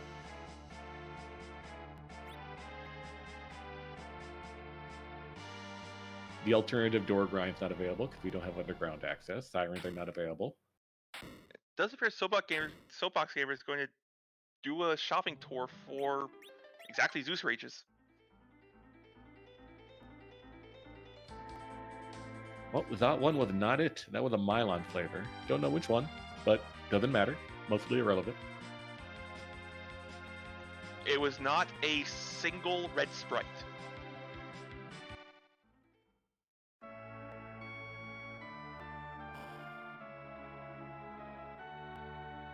I don't know. Buy the Moon Veils. Buy the Moon Veils. Bought 99 more Grimoires. I have to ask Soapbox Gamer after this, but I wonder if you know that Moon Veils do. It's a very good question. I mean, I didn't know. I believe these are J items. When I played this game back when I was a kid, I never saw a Star Veil in Moon Veils.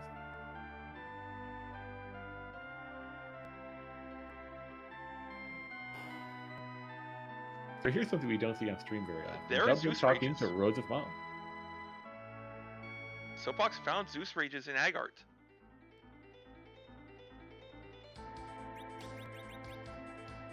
He found Zeus Rages in Agart, but he doesn't have an anchor. Getting 16 of these off in time is going to be a real challenge.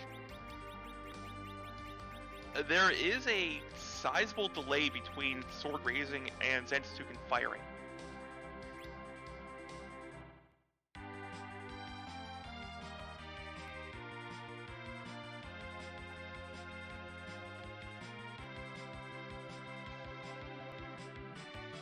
Zeus Rages, however, you still have to grind. But Zeus Rages, well, whether you grind before or after the Odin, you still have to grind in order to do the Zoromus. You can't do 1200 HP strats when you don't have 1200 HP. But the Zeus Rages will in fact make it easier to take that Odin sooner rather than later. This is true. Yes. And as Xenocat points out, if you grind after the Odin, you can do it 10 key items, which would speed up the grind.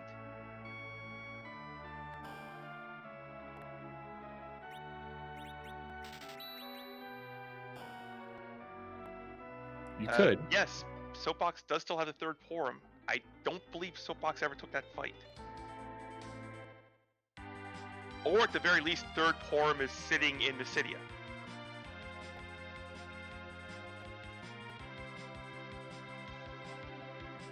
Where was third Porum? There was one Porum in Baron Inn, one Porum on Hobbs, and one that we started with. And okay, the one I'm forgetting that we had that additional character check behind Sand Ruby, which was was Rydia.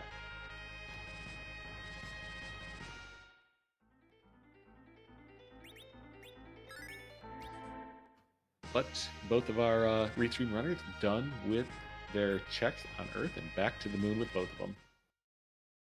Onward. Dumbledore chooses to disagree with your assessment.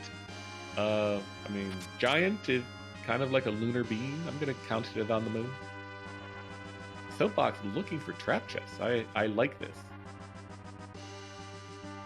And this is a perfectly viable grind. It's not just a viable grind. LFT has a very high chance, even on T-Pro, for Tier 8 items, which include adamant armor.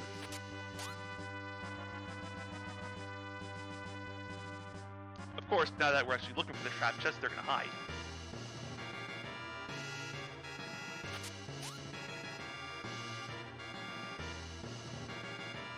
Maybe we remove traps.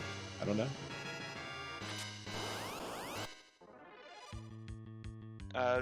Nope. To answer Fiery Blizzard in chat, after Odin, you're guaranteed to have 10 key items because you'll get the underground access key item for 9, and then Bonking Yang will get you the crystal, which is 10.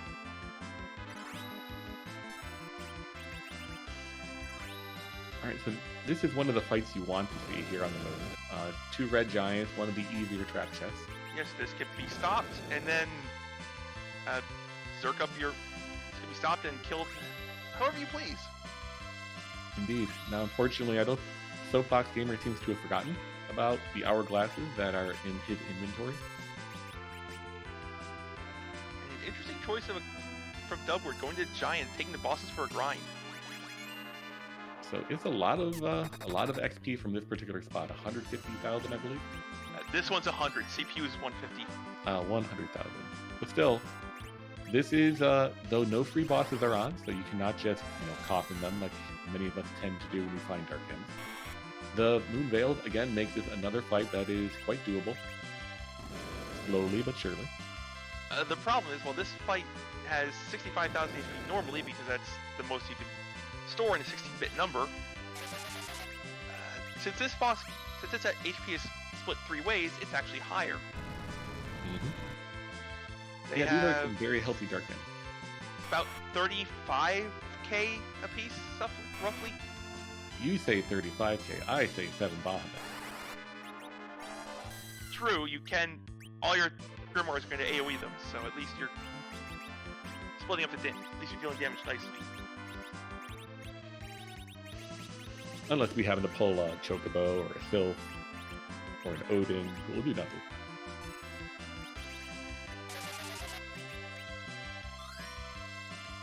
Here come the Grimoires. If you didn't have enough Grimoire Lottery, well, you're in luck.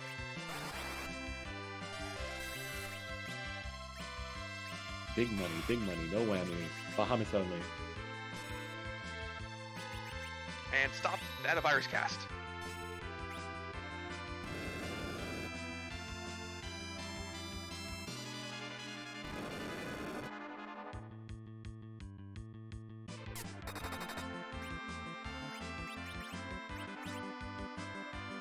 Yeah, I think one misconception that Soapbox has on this particular flag set is that no free bosses also applies to trap chests and other encounters. So that's understandable. Things to learn and take away from this seed. This is one of the things that the Pink Puff League is about. It's about our newer, our beginning runners, inexperienced runners, and learning about the game through these seeds. And that's why I'm very happy about this flag set. Not that I wish, difficulty on our runners. I mean, though some runners I do because it's very entertaining to watch, but for the Puffs, this presented a number of unique challenges thus far that has taught them very many things about no free bosses, about grinds, about everything that will help them going forward in future flags they play. No, I still wish difficulty here, but I want to see our runners, discover ways to get through them. Right. I don't wish difficulty for the sake of difficulty, but for the sake of education.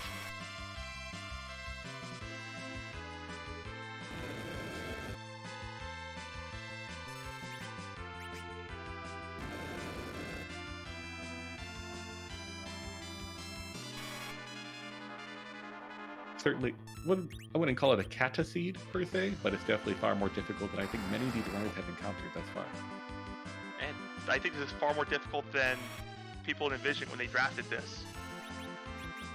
I don't know who drafted the no free bosses flag or the K-On save flag. Oh, I think JMac was responsible for the no free bosses. JMac, you're the best. I'm surprised nobody vetoed that.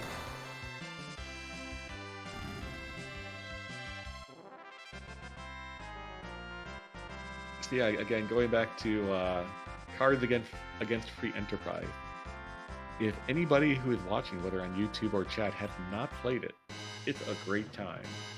Grab 4 or 5 people, make a flag set, try to adjust the flag set to what you find fun or what you believe pertains to your strength as a player, and just go at it. It's a different experience every time. Or just make the rudest flag set you can. I mean, that's like a campfire type thing. Just don't put on vintage. No, that'll get you kicked out. Actually, I think vintage flag can't even come up in drafting. Oh, it's come up in drafting. It tends to get vetoed pretty quickly, if anybody selects it. And for anyone who's in chat, Scala just posted it in the chat. It's FF4FEdraft.com, run by our very own Gale Swift.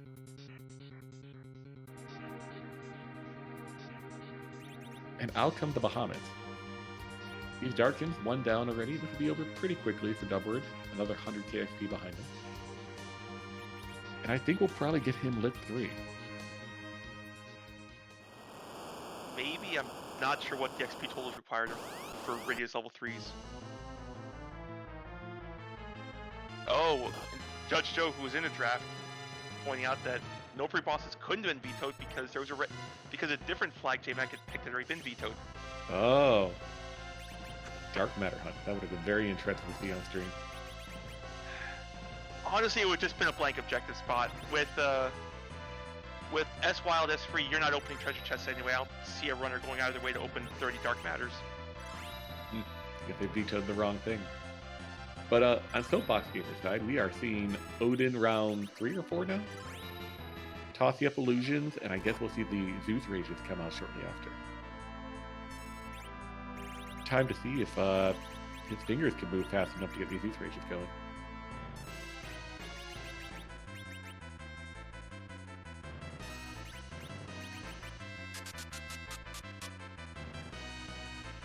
I think I just saw Rosie use a Bacchus one. One angry White Mage.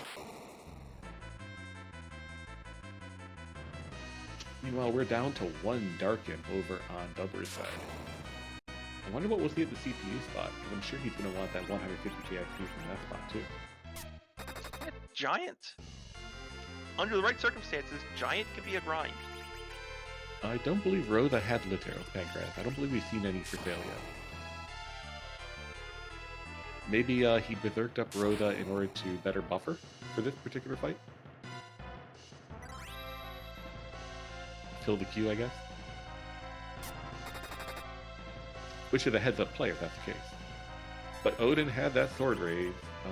There is a sizable pause here before the actual swing. Call down the wrath of an angry god as quickly as you can, because otherwise you're in trouble. Dubward through those dims, collecting another 100,000 XP. Still not at a high enough level or high enough HP total to take on Z. So a grind is still required beyond this point. let's check out that CPU spot.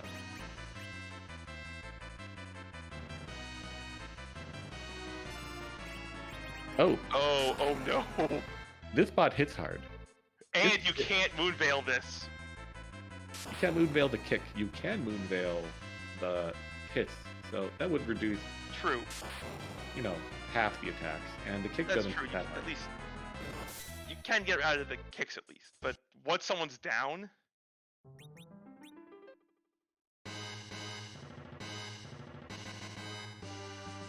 So unfortunately for Soapbox, the strategy of Zeus Rage nonstop didn't work out the first attempt, but looks like he's going to give it a second shot.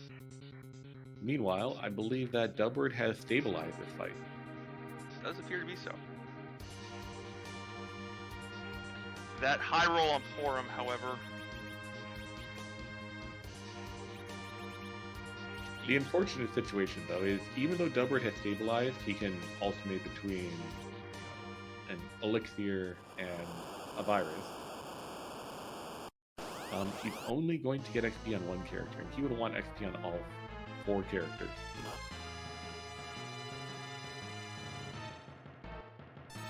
it's going to defeat the purpose of taking a grind when 3 of your 4 grind targets aren't alive for the end of it. And as Beowulf in chat is pointing out, Sylph spam. The Sylph glitch is on. That is a good point. Even if it wasn't, that Rydia has more than enough mana to cast it many times. Sylph would probably be the right answer here. You wouldn't have to elixir after every single attack.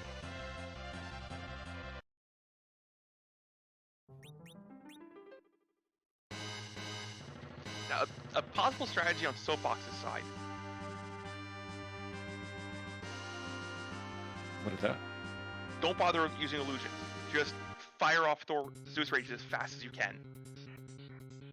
You will lose 3 characters by doing that, due to the 3 attacks early on. Correct. But yeah, you could just replace the illusions with life potions.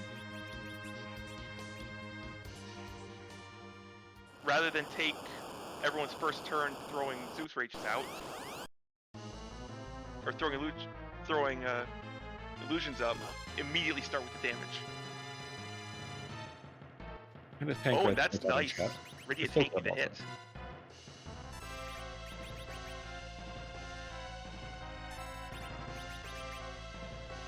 But yeah, I think Soapbox is going to be very challenged here, as I mentioned before, by not having an anchor. Soapbox got lucky. I think that Rydia got a few dodge rolls. She only took 500 from a swing.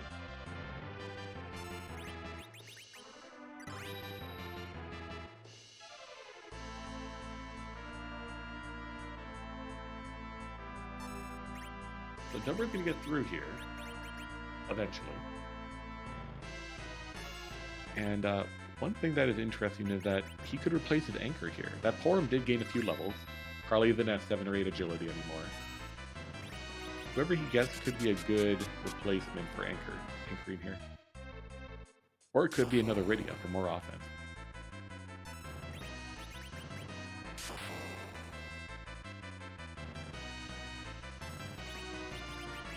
But the strategy that Dubber is doing over here on the left side of the screen is a little risky, because if he drops an input, he's going to die to an extra kick. So very little room for error here.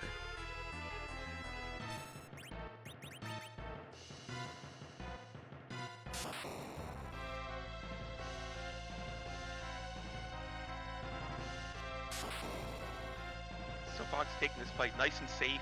Has illusions up everyone at BS6 to get lots of time to get inputs in.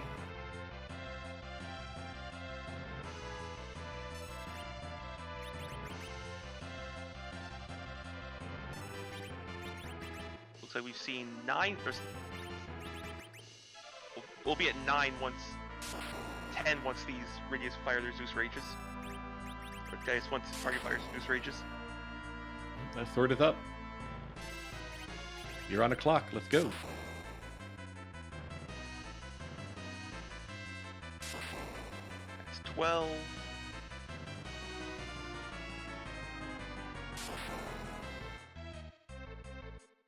That one's 12. It's going to be close. We're over 30k.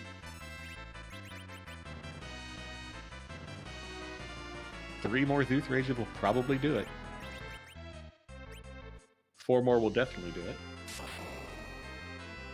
That's 15 total that have been queued up. If all these go off, Soapbox will be through without a grind. Now if middle character goes off, Roses will go. If middle form goes off, Roses goes off. So I think we're through.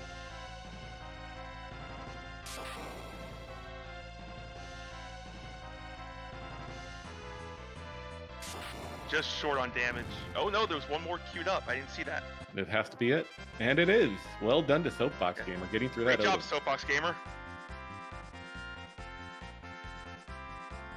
Rewarded with some, an okay amount of XP. And more importantly, underground access. But it's we're getting through that. Oh, it's a magma. We're getting through the Yang fight, finding another Porum. So can replace the anchor. So between our two restreamed runners right now, Dubward has the experience advantage, having done that giant. But Soapbox, having that underground access, will be able to make up that experience difference relatively quickly. Listen, Soapbox, if Sirens are easily available underground, can take a grind right there. And even if they're not, 10 key items by that magma key and getting the crystal from the pan bomb will make a grind very short. So now that we know where everything is that's not relevant in the seed, we have our two restream runners here. However, there are 23 total people running this race tonight. And we have had some off-screen finishers.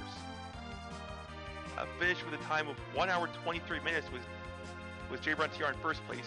Curios is in second with a time of 1 hour 24 minutes and 1 second.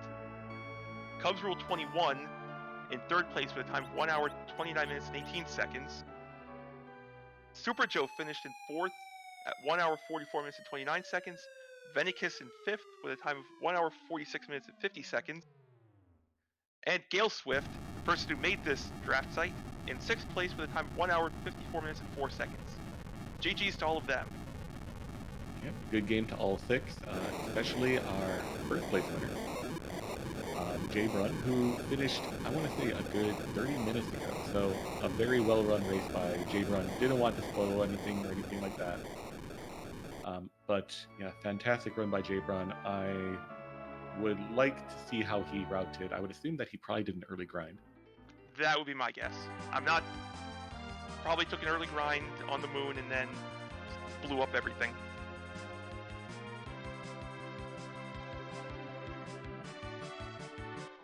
But whether you finish in 1 hour 25 or you finish in 2 hours and 10 minutes or what have you, just finishing the seed is accomplishment enough for our puffs. Yes, this is throwing a whole bunch of challenge at our puffs. So good job to both of our runners for getting as far as they have. And there's our Sirens. Nope, the grind is sorted.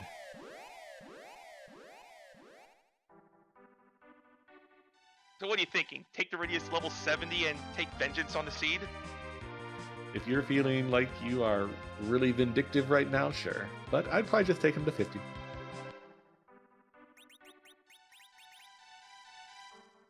I've spent nearly 2 hours on the seed already. I'm ready to go take a nap, go get some dinner, shovel snow. Don't use that kind of foul language around here. This is a family-friendly stream. What? It snowed a lot here over the last couple of days. Oh, it did here too. I think we were probably hit by the same storm.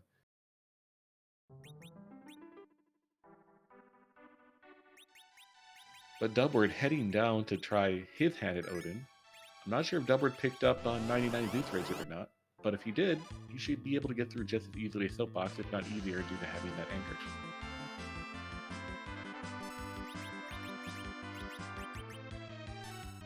9 inches of snow in Arkansas. Now that's impressive.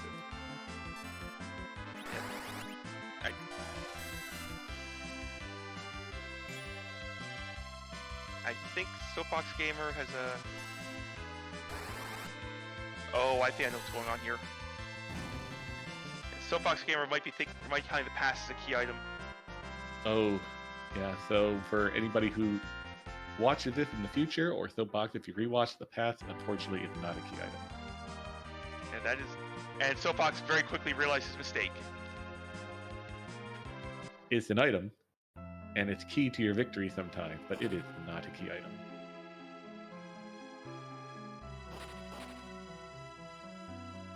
Seeing that 34 was not the expected 68, I've counted the pan as a key item many times. So, the past a key item many times, so don't feel bad for doing that.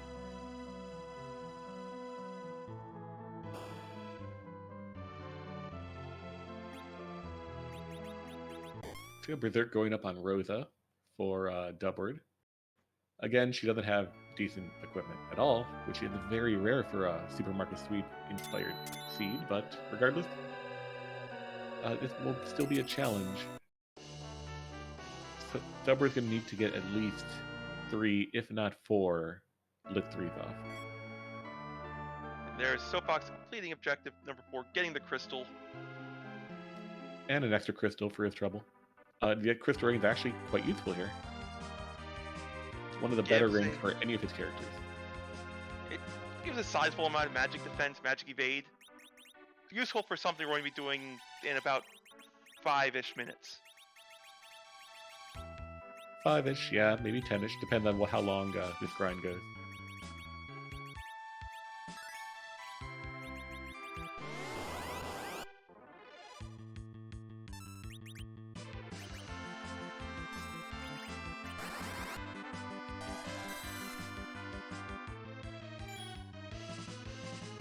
So 1200 or reflect. How about 1200 and reflect? Personally, I would just do 1200s. I don't know if our runners are comfortable doing that. 1200 strats are a little more advanced for some of the newer players or the inexperienced players. It was definitely it still is intimidating to me at this point. So I tend not to do it very often. Actually, in SMS with sirens available, I just do reflect and call it done. It's going to be faster. Yeah, why take the risk? It's not even the risk. Reflect is just faster than 1200s. Oh yeah, definitely. But you don't have to bother with reflect strats, especially with the amount of major that we have here. You will not have to nerf more than one big bang. With 1200 strats, you're going to have to nerf many big bangs. That's where the risk comes from. Getting that nerf in on time. Pankraz, I saw Soap turn the BS back up to 1.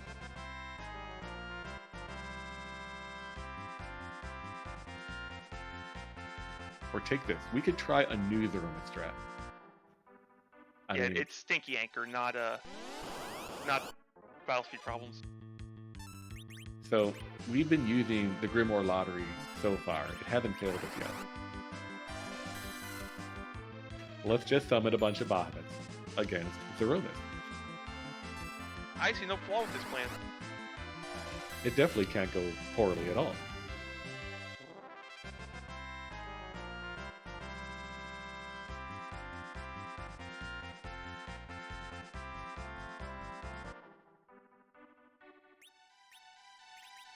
Soapbox getting ready to go after the Zoromus.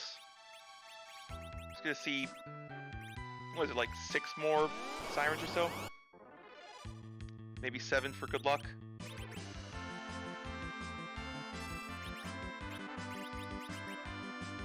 Well, Dubbard is continuing the strategy of using Grimoire against Odin. Unfortunately, I don't believe it's going to work in this particular situation.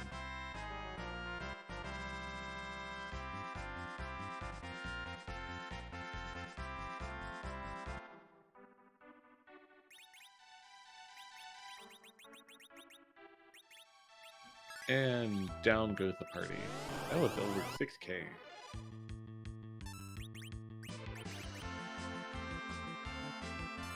Sorry, Dubbard, you just have to take the grind. Or go back and visit Agard. I don't think Dubbard ever visited there. No, I don't believe so. She's casting Berserk with Rosa on herself rather than I think Dubbard skipped that shot.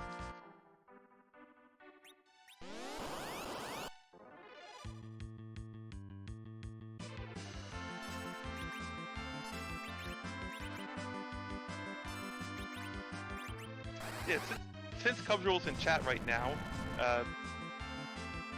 I want to ask you, what was your strategy for taking out that Odin? Did you take an early grind? Cubs the Ruler, our third place finisher tonight.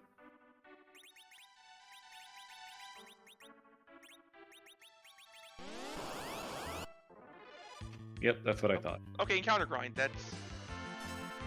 If that was we were talking about that on stream as one of the options. One of the better options. LST chests are an option too, as we mentioned, but many of them, the behemoth, the red and blue dragon fights, cannot be stopped. So it would be a longer fight with Moonveils.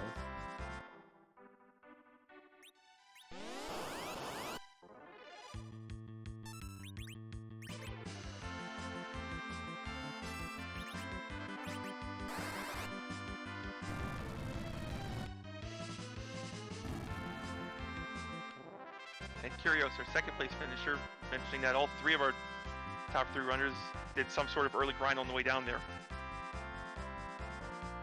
Although it looks like Jabrun, our first place finisher, relied on Zeus Rages just like Soapbox Gamer did. A lot of diverse strategies here.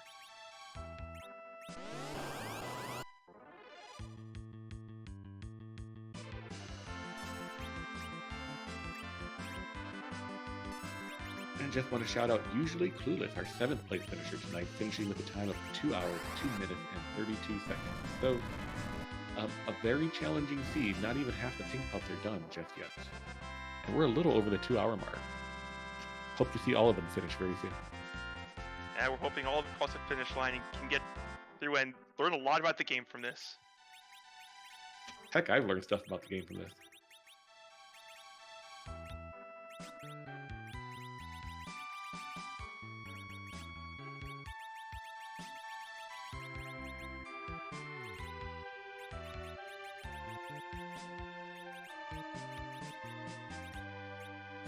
It appears Soapbox Gamer has the levels for Zoromus. Yep, I did see a couple white learns. I believe I saw a nuke learn.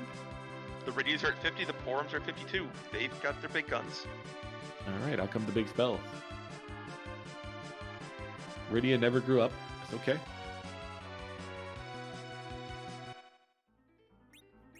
There's actually no real advantage to Rydia turning into an adult. I mean, she learned her level 2 spells and she learned a few summons, but so what? She doesn't get any stat bonuses or anything like that. But she gets the ability to hit things better. Yeah, only in the sense that she can equip Zeus Gauntlets and Strength Rings. But otherwise, no, I don't think so. And Seokai pointing out that white magic command goes away, which is actually relevant sometimes. Yeah, she loses her white magic command. She also loses the ability to equip white mage gear, which can be annoying. If you have a white robe, it might be nice to slap on Rydia to give her more magic defense for big bangs. If you don't happen to have something alternative that she can wear the black mage entirely. Hey, I'm starting to see Z flags coming out in chat. You have any idea what those are about? I don't know. It is a little late. We've been going a little over 2 hours now. It's past 10 o'clock here on the East Coast. I think it might have something to do with the upcoming fight, though. I believe it is. So Zoromus, the final boss. He is big. He's scary.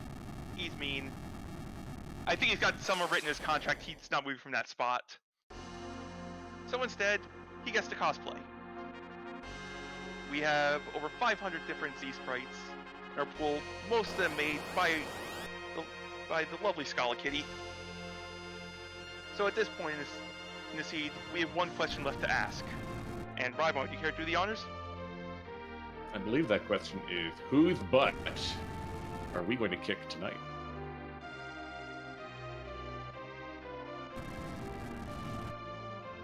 And an unfortunate note, Dubword has just forfeited, unfortunately. So he is done for this evening. But we still, and good games to him, of course, as well. Difficult fight against that Odin. And there is no shame in bowing out from this one.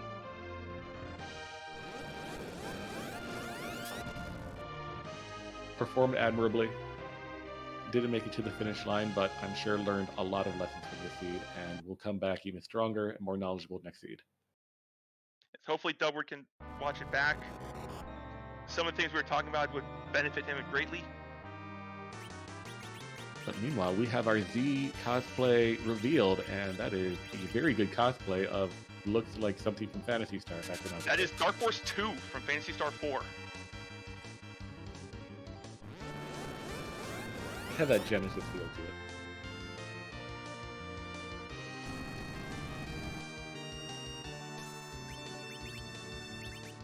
So this is a fast Z. There is no anchoring going on here.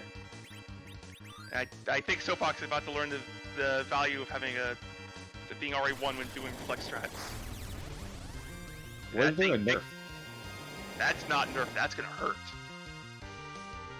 These are all mages. They have higher magic stats. Oh, it was nerf. Oh, it was nerf. The Silk Web Okay. came out. Okay. Oh, thank God. Yeah, all of these characters, Rydia, Rosa, Forum, all have higher magic stats than your normal melee, so they will actually take a little less damage or have more opportunities to avoid damage from Big Bang. So they could probably take one. A comment in chat. Honestly, Cubs rule, I kind of agree. I could see this being a Dragon Force cover too. That'd be a great little Easter egg if, Through the Fire and the Flames just begins playing once the D4th myth shows up. That'd probably be, against some kind of copyright law or something like that, but still. Yeah, we'd probably get DMCA'd for that. Given the way you're saying this, Cubs rule, I'm guessing Adamants were in Tamra or the Fey March.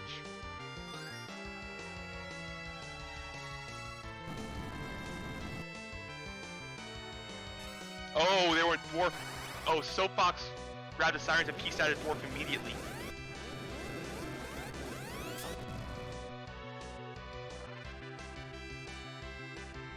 Berserk brings up a funny note. Imagine if this was week one of the Pink Puff League. There'd be no puffs left. Welcome to the Pink Puff League. You will die. But no, that's a very apt note that if this was week one, many Pink Puffs would probably bow out. But the fact that we've had 7 finishers so far, Soapbox Gamer with a chance to be 8, and many more to come, shows how far the Pink Puffs have come this season. I'm not sure if that Big Bang is nerfed. Nope. 4/5 of the party taking it though. It shows the power of the defensive stat mages get. Rydia especially, one almost impenetrable to Big Bang. She has strong will and wisdom growth, getting her lots of magic defense and magic evade.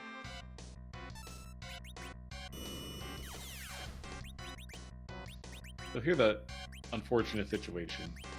That black hole came out after the second Big Bang. Rosa's casting a white on herself. Bye, Rosa. Now this might be possible if you use your Porum to cast a wall on Rosa, but I think Rosa's going down here. Farewell, children only. Oh, and she high rolled it too. This next Big Bang is going to hurt. For those who may not be familiar with the Zoromus' script, it alternates between 8-roll and 9-roll Big Bangs. This is a 9-roll coming up. So we're getting an attempt at a nerf from a Silk Web here. Nerfing is harder to do when you don't have Zerker. I think that was early.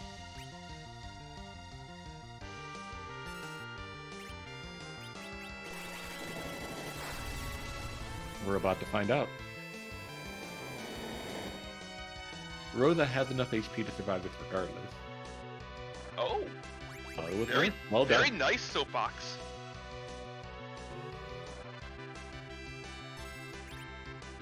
I thought you were early. You perfectly timed that. Soapbox is doing the tried and true Asuka strategy of nerfing, which is just going by feeling, and it works out.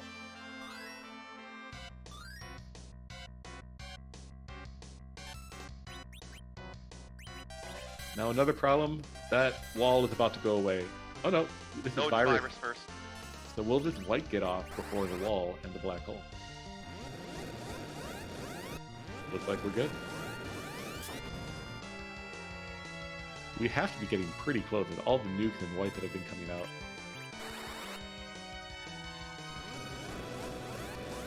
I would not be surprised if we can nuke up. If not this, one of the updates.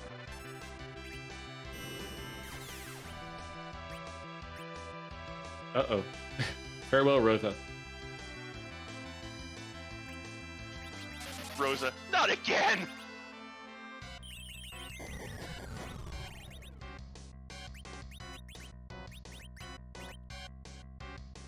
That one hit even harder. Poor him not to get outdone by Rosa. Throws an even bigger blast. You've been replaced, Rosa.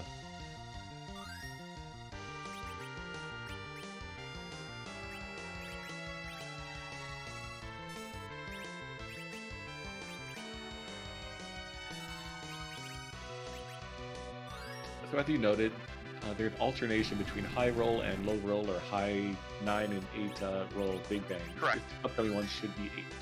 So Correct, this one's an 8 coming up. let's see if this nerf goes through.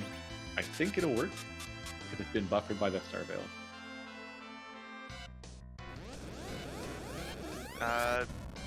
Pancras disagrees with me, and I trust Pancras more than I trust my own judgment.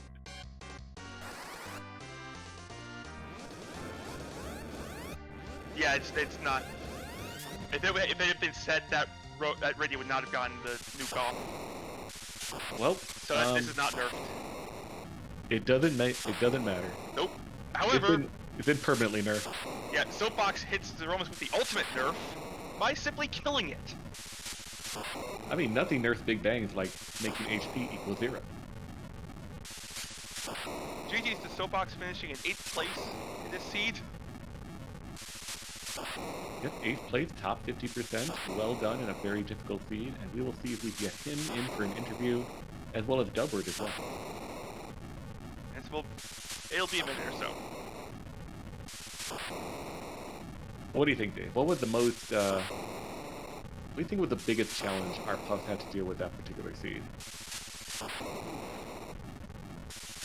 Let's see, there was...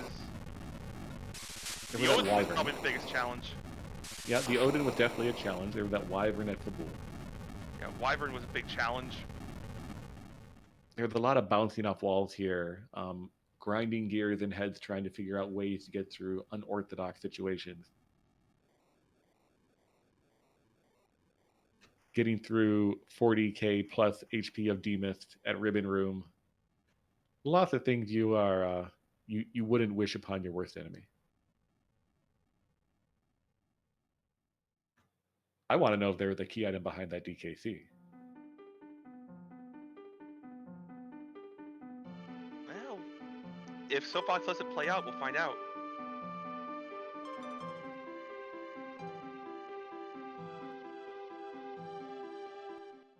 What do you think was the highlight of the seed? I think the biggest highlight for Soapbox is figuring out how to get through those fights and taking on and doing reflex strats on Zoromus unanchored and landing that nerf. That's highlights right there. Xenocat took the words out of my mouth though in chat. The really long music. Super long Lunar music. Really long, really good, perfectly looped music.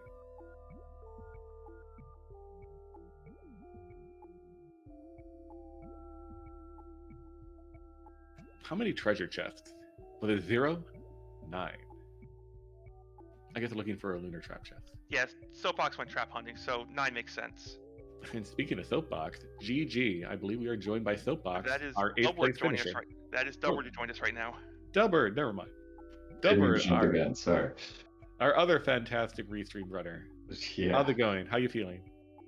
I want to apologize to anybody and everybody that had to watch that. That was atrocious. Gameplay at its finest. Don't apologize. That seed threw every bit of rudeness it could at you. Okay. Yeah, at least everybody went through it together.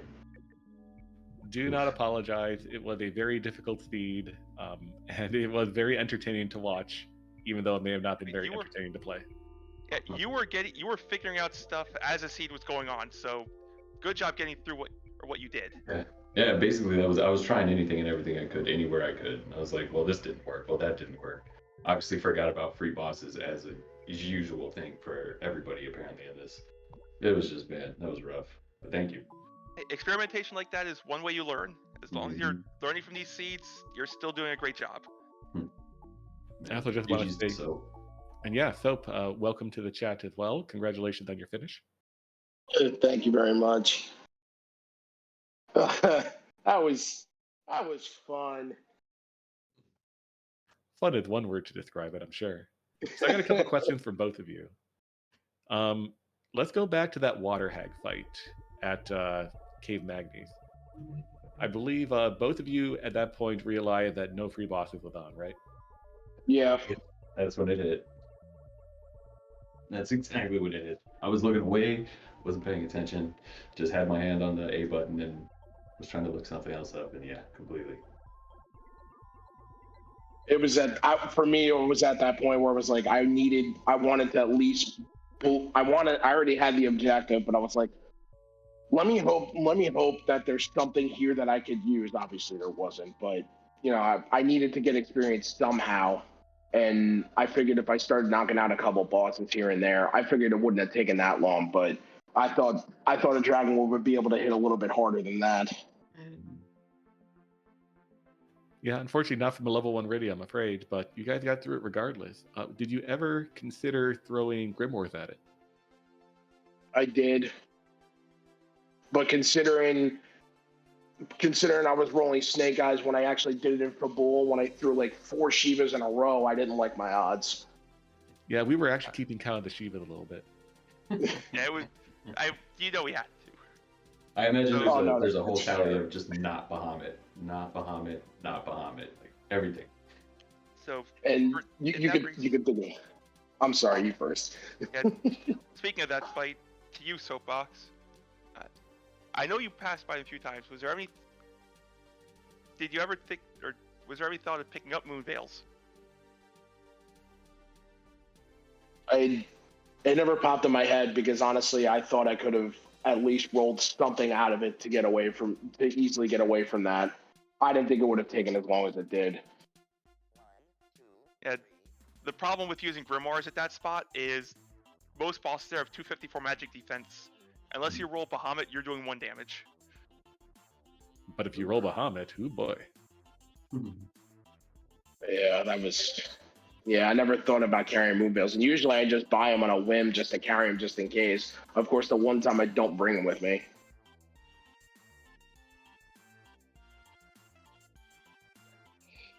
I think I relied too heavily on those move bills. I think they're the only thing that kind of got me through some of these bosses. Man, That's what Moon Veils are there for. yeah. Yeah, and SMS, all the SMS seeds, like that's my go-to. Once you get your moon value, like, oh, thank goodness, everything else can kind of go okay, but apparently not. Yeah, you certainly leveraged the Moon Veils very well on the moon, too. Whereas you used Moon Veils, for example, on the Demist fight, which made you much able to get far more inputs in. Soapbox, you relied on illusions for a lot of fights, actually. Yeah, it's one of my favorites. Well, it still worked regardless. So It got you through the fight, so it's still a valid strategy. Yeah, it was one of those things where it was like I knew I was going to hemorrhage time, but at that point, I'd rather be accurate than lose a fight and waste more time. So I was thinking to myself, I was like, well, I have more than enough illusions. I think I've thrown maybe 100 grimoires by that point. I think I used every page in the book at that point. So I was like, well, if I know it's going to be accurate, it's going to work, I'm going to roll with it. And then I'm just trying to get through at this point because I knew that move was going to be rough. and rough it was. I think I know for a fact I threw over 100 grimoires because I had to go back and reload, if I'm not mistaken. Yes, you did. Yeah, I bought them too. That was ridiculous. So, a question to both of you on that, Moon.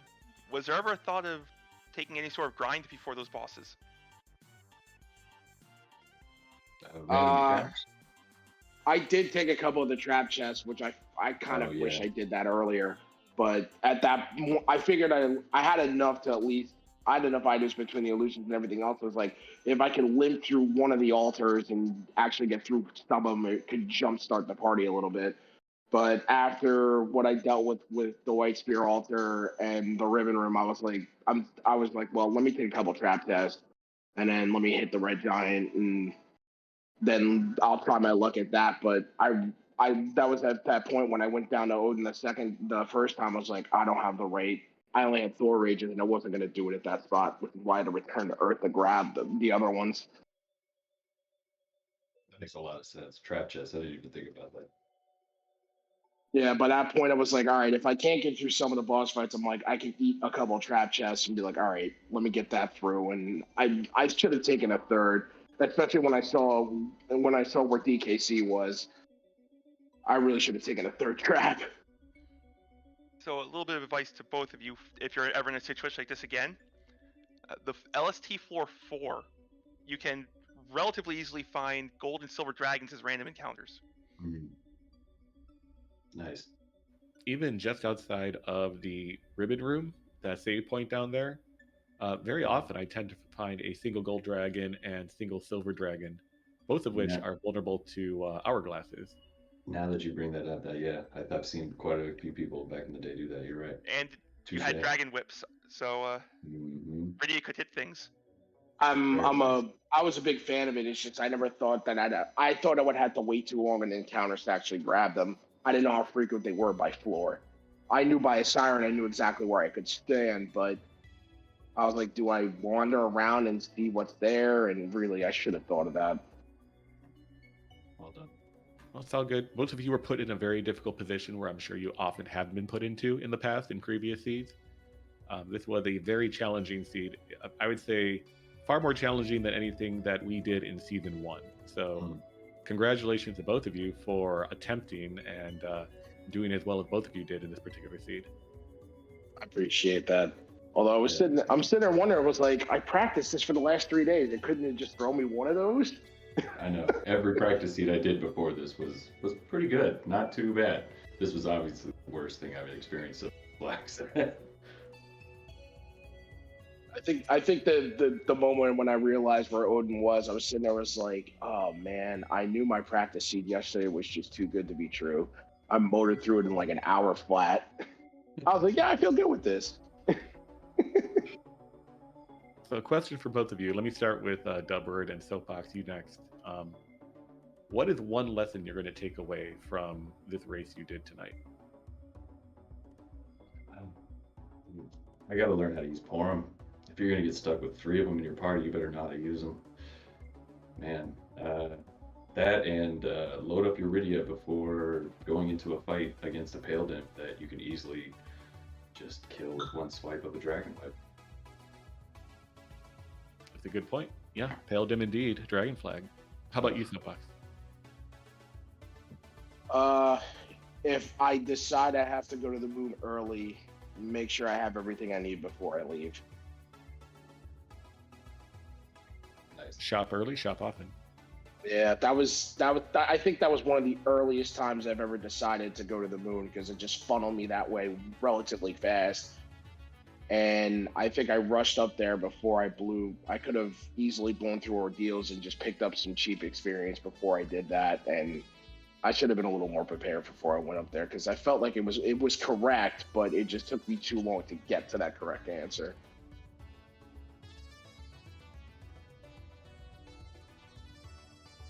Okay. So Dave, any final questions for our interviewee, our runners tonight? I've asked what I wanted to. And any comments from you two, closing comments, thoughts on the seed, anything like that?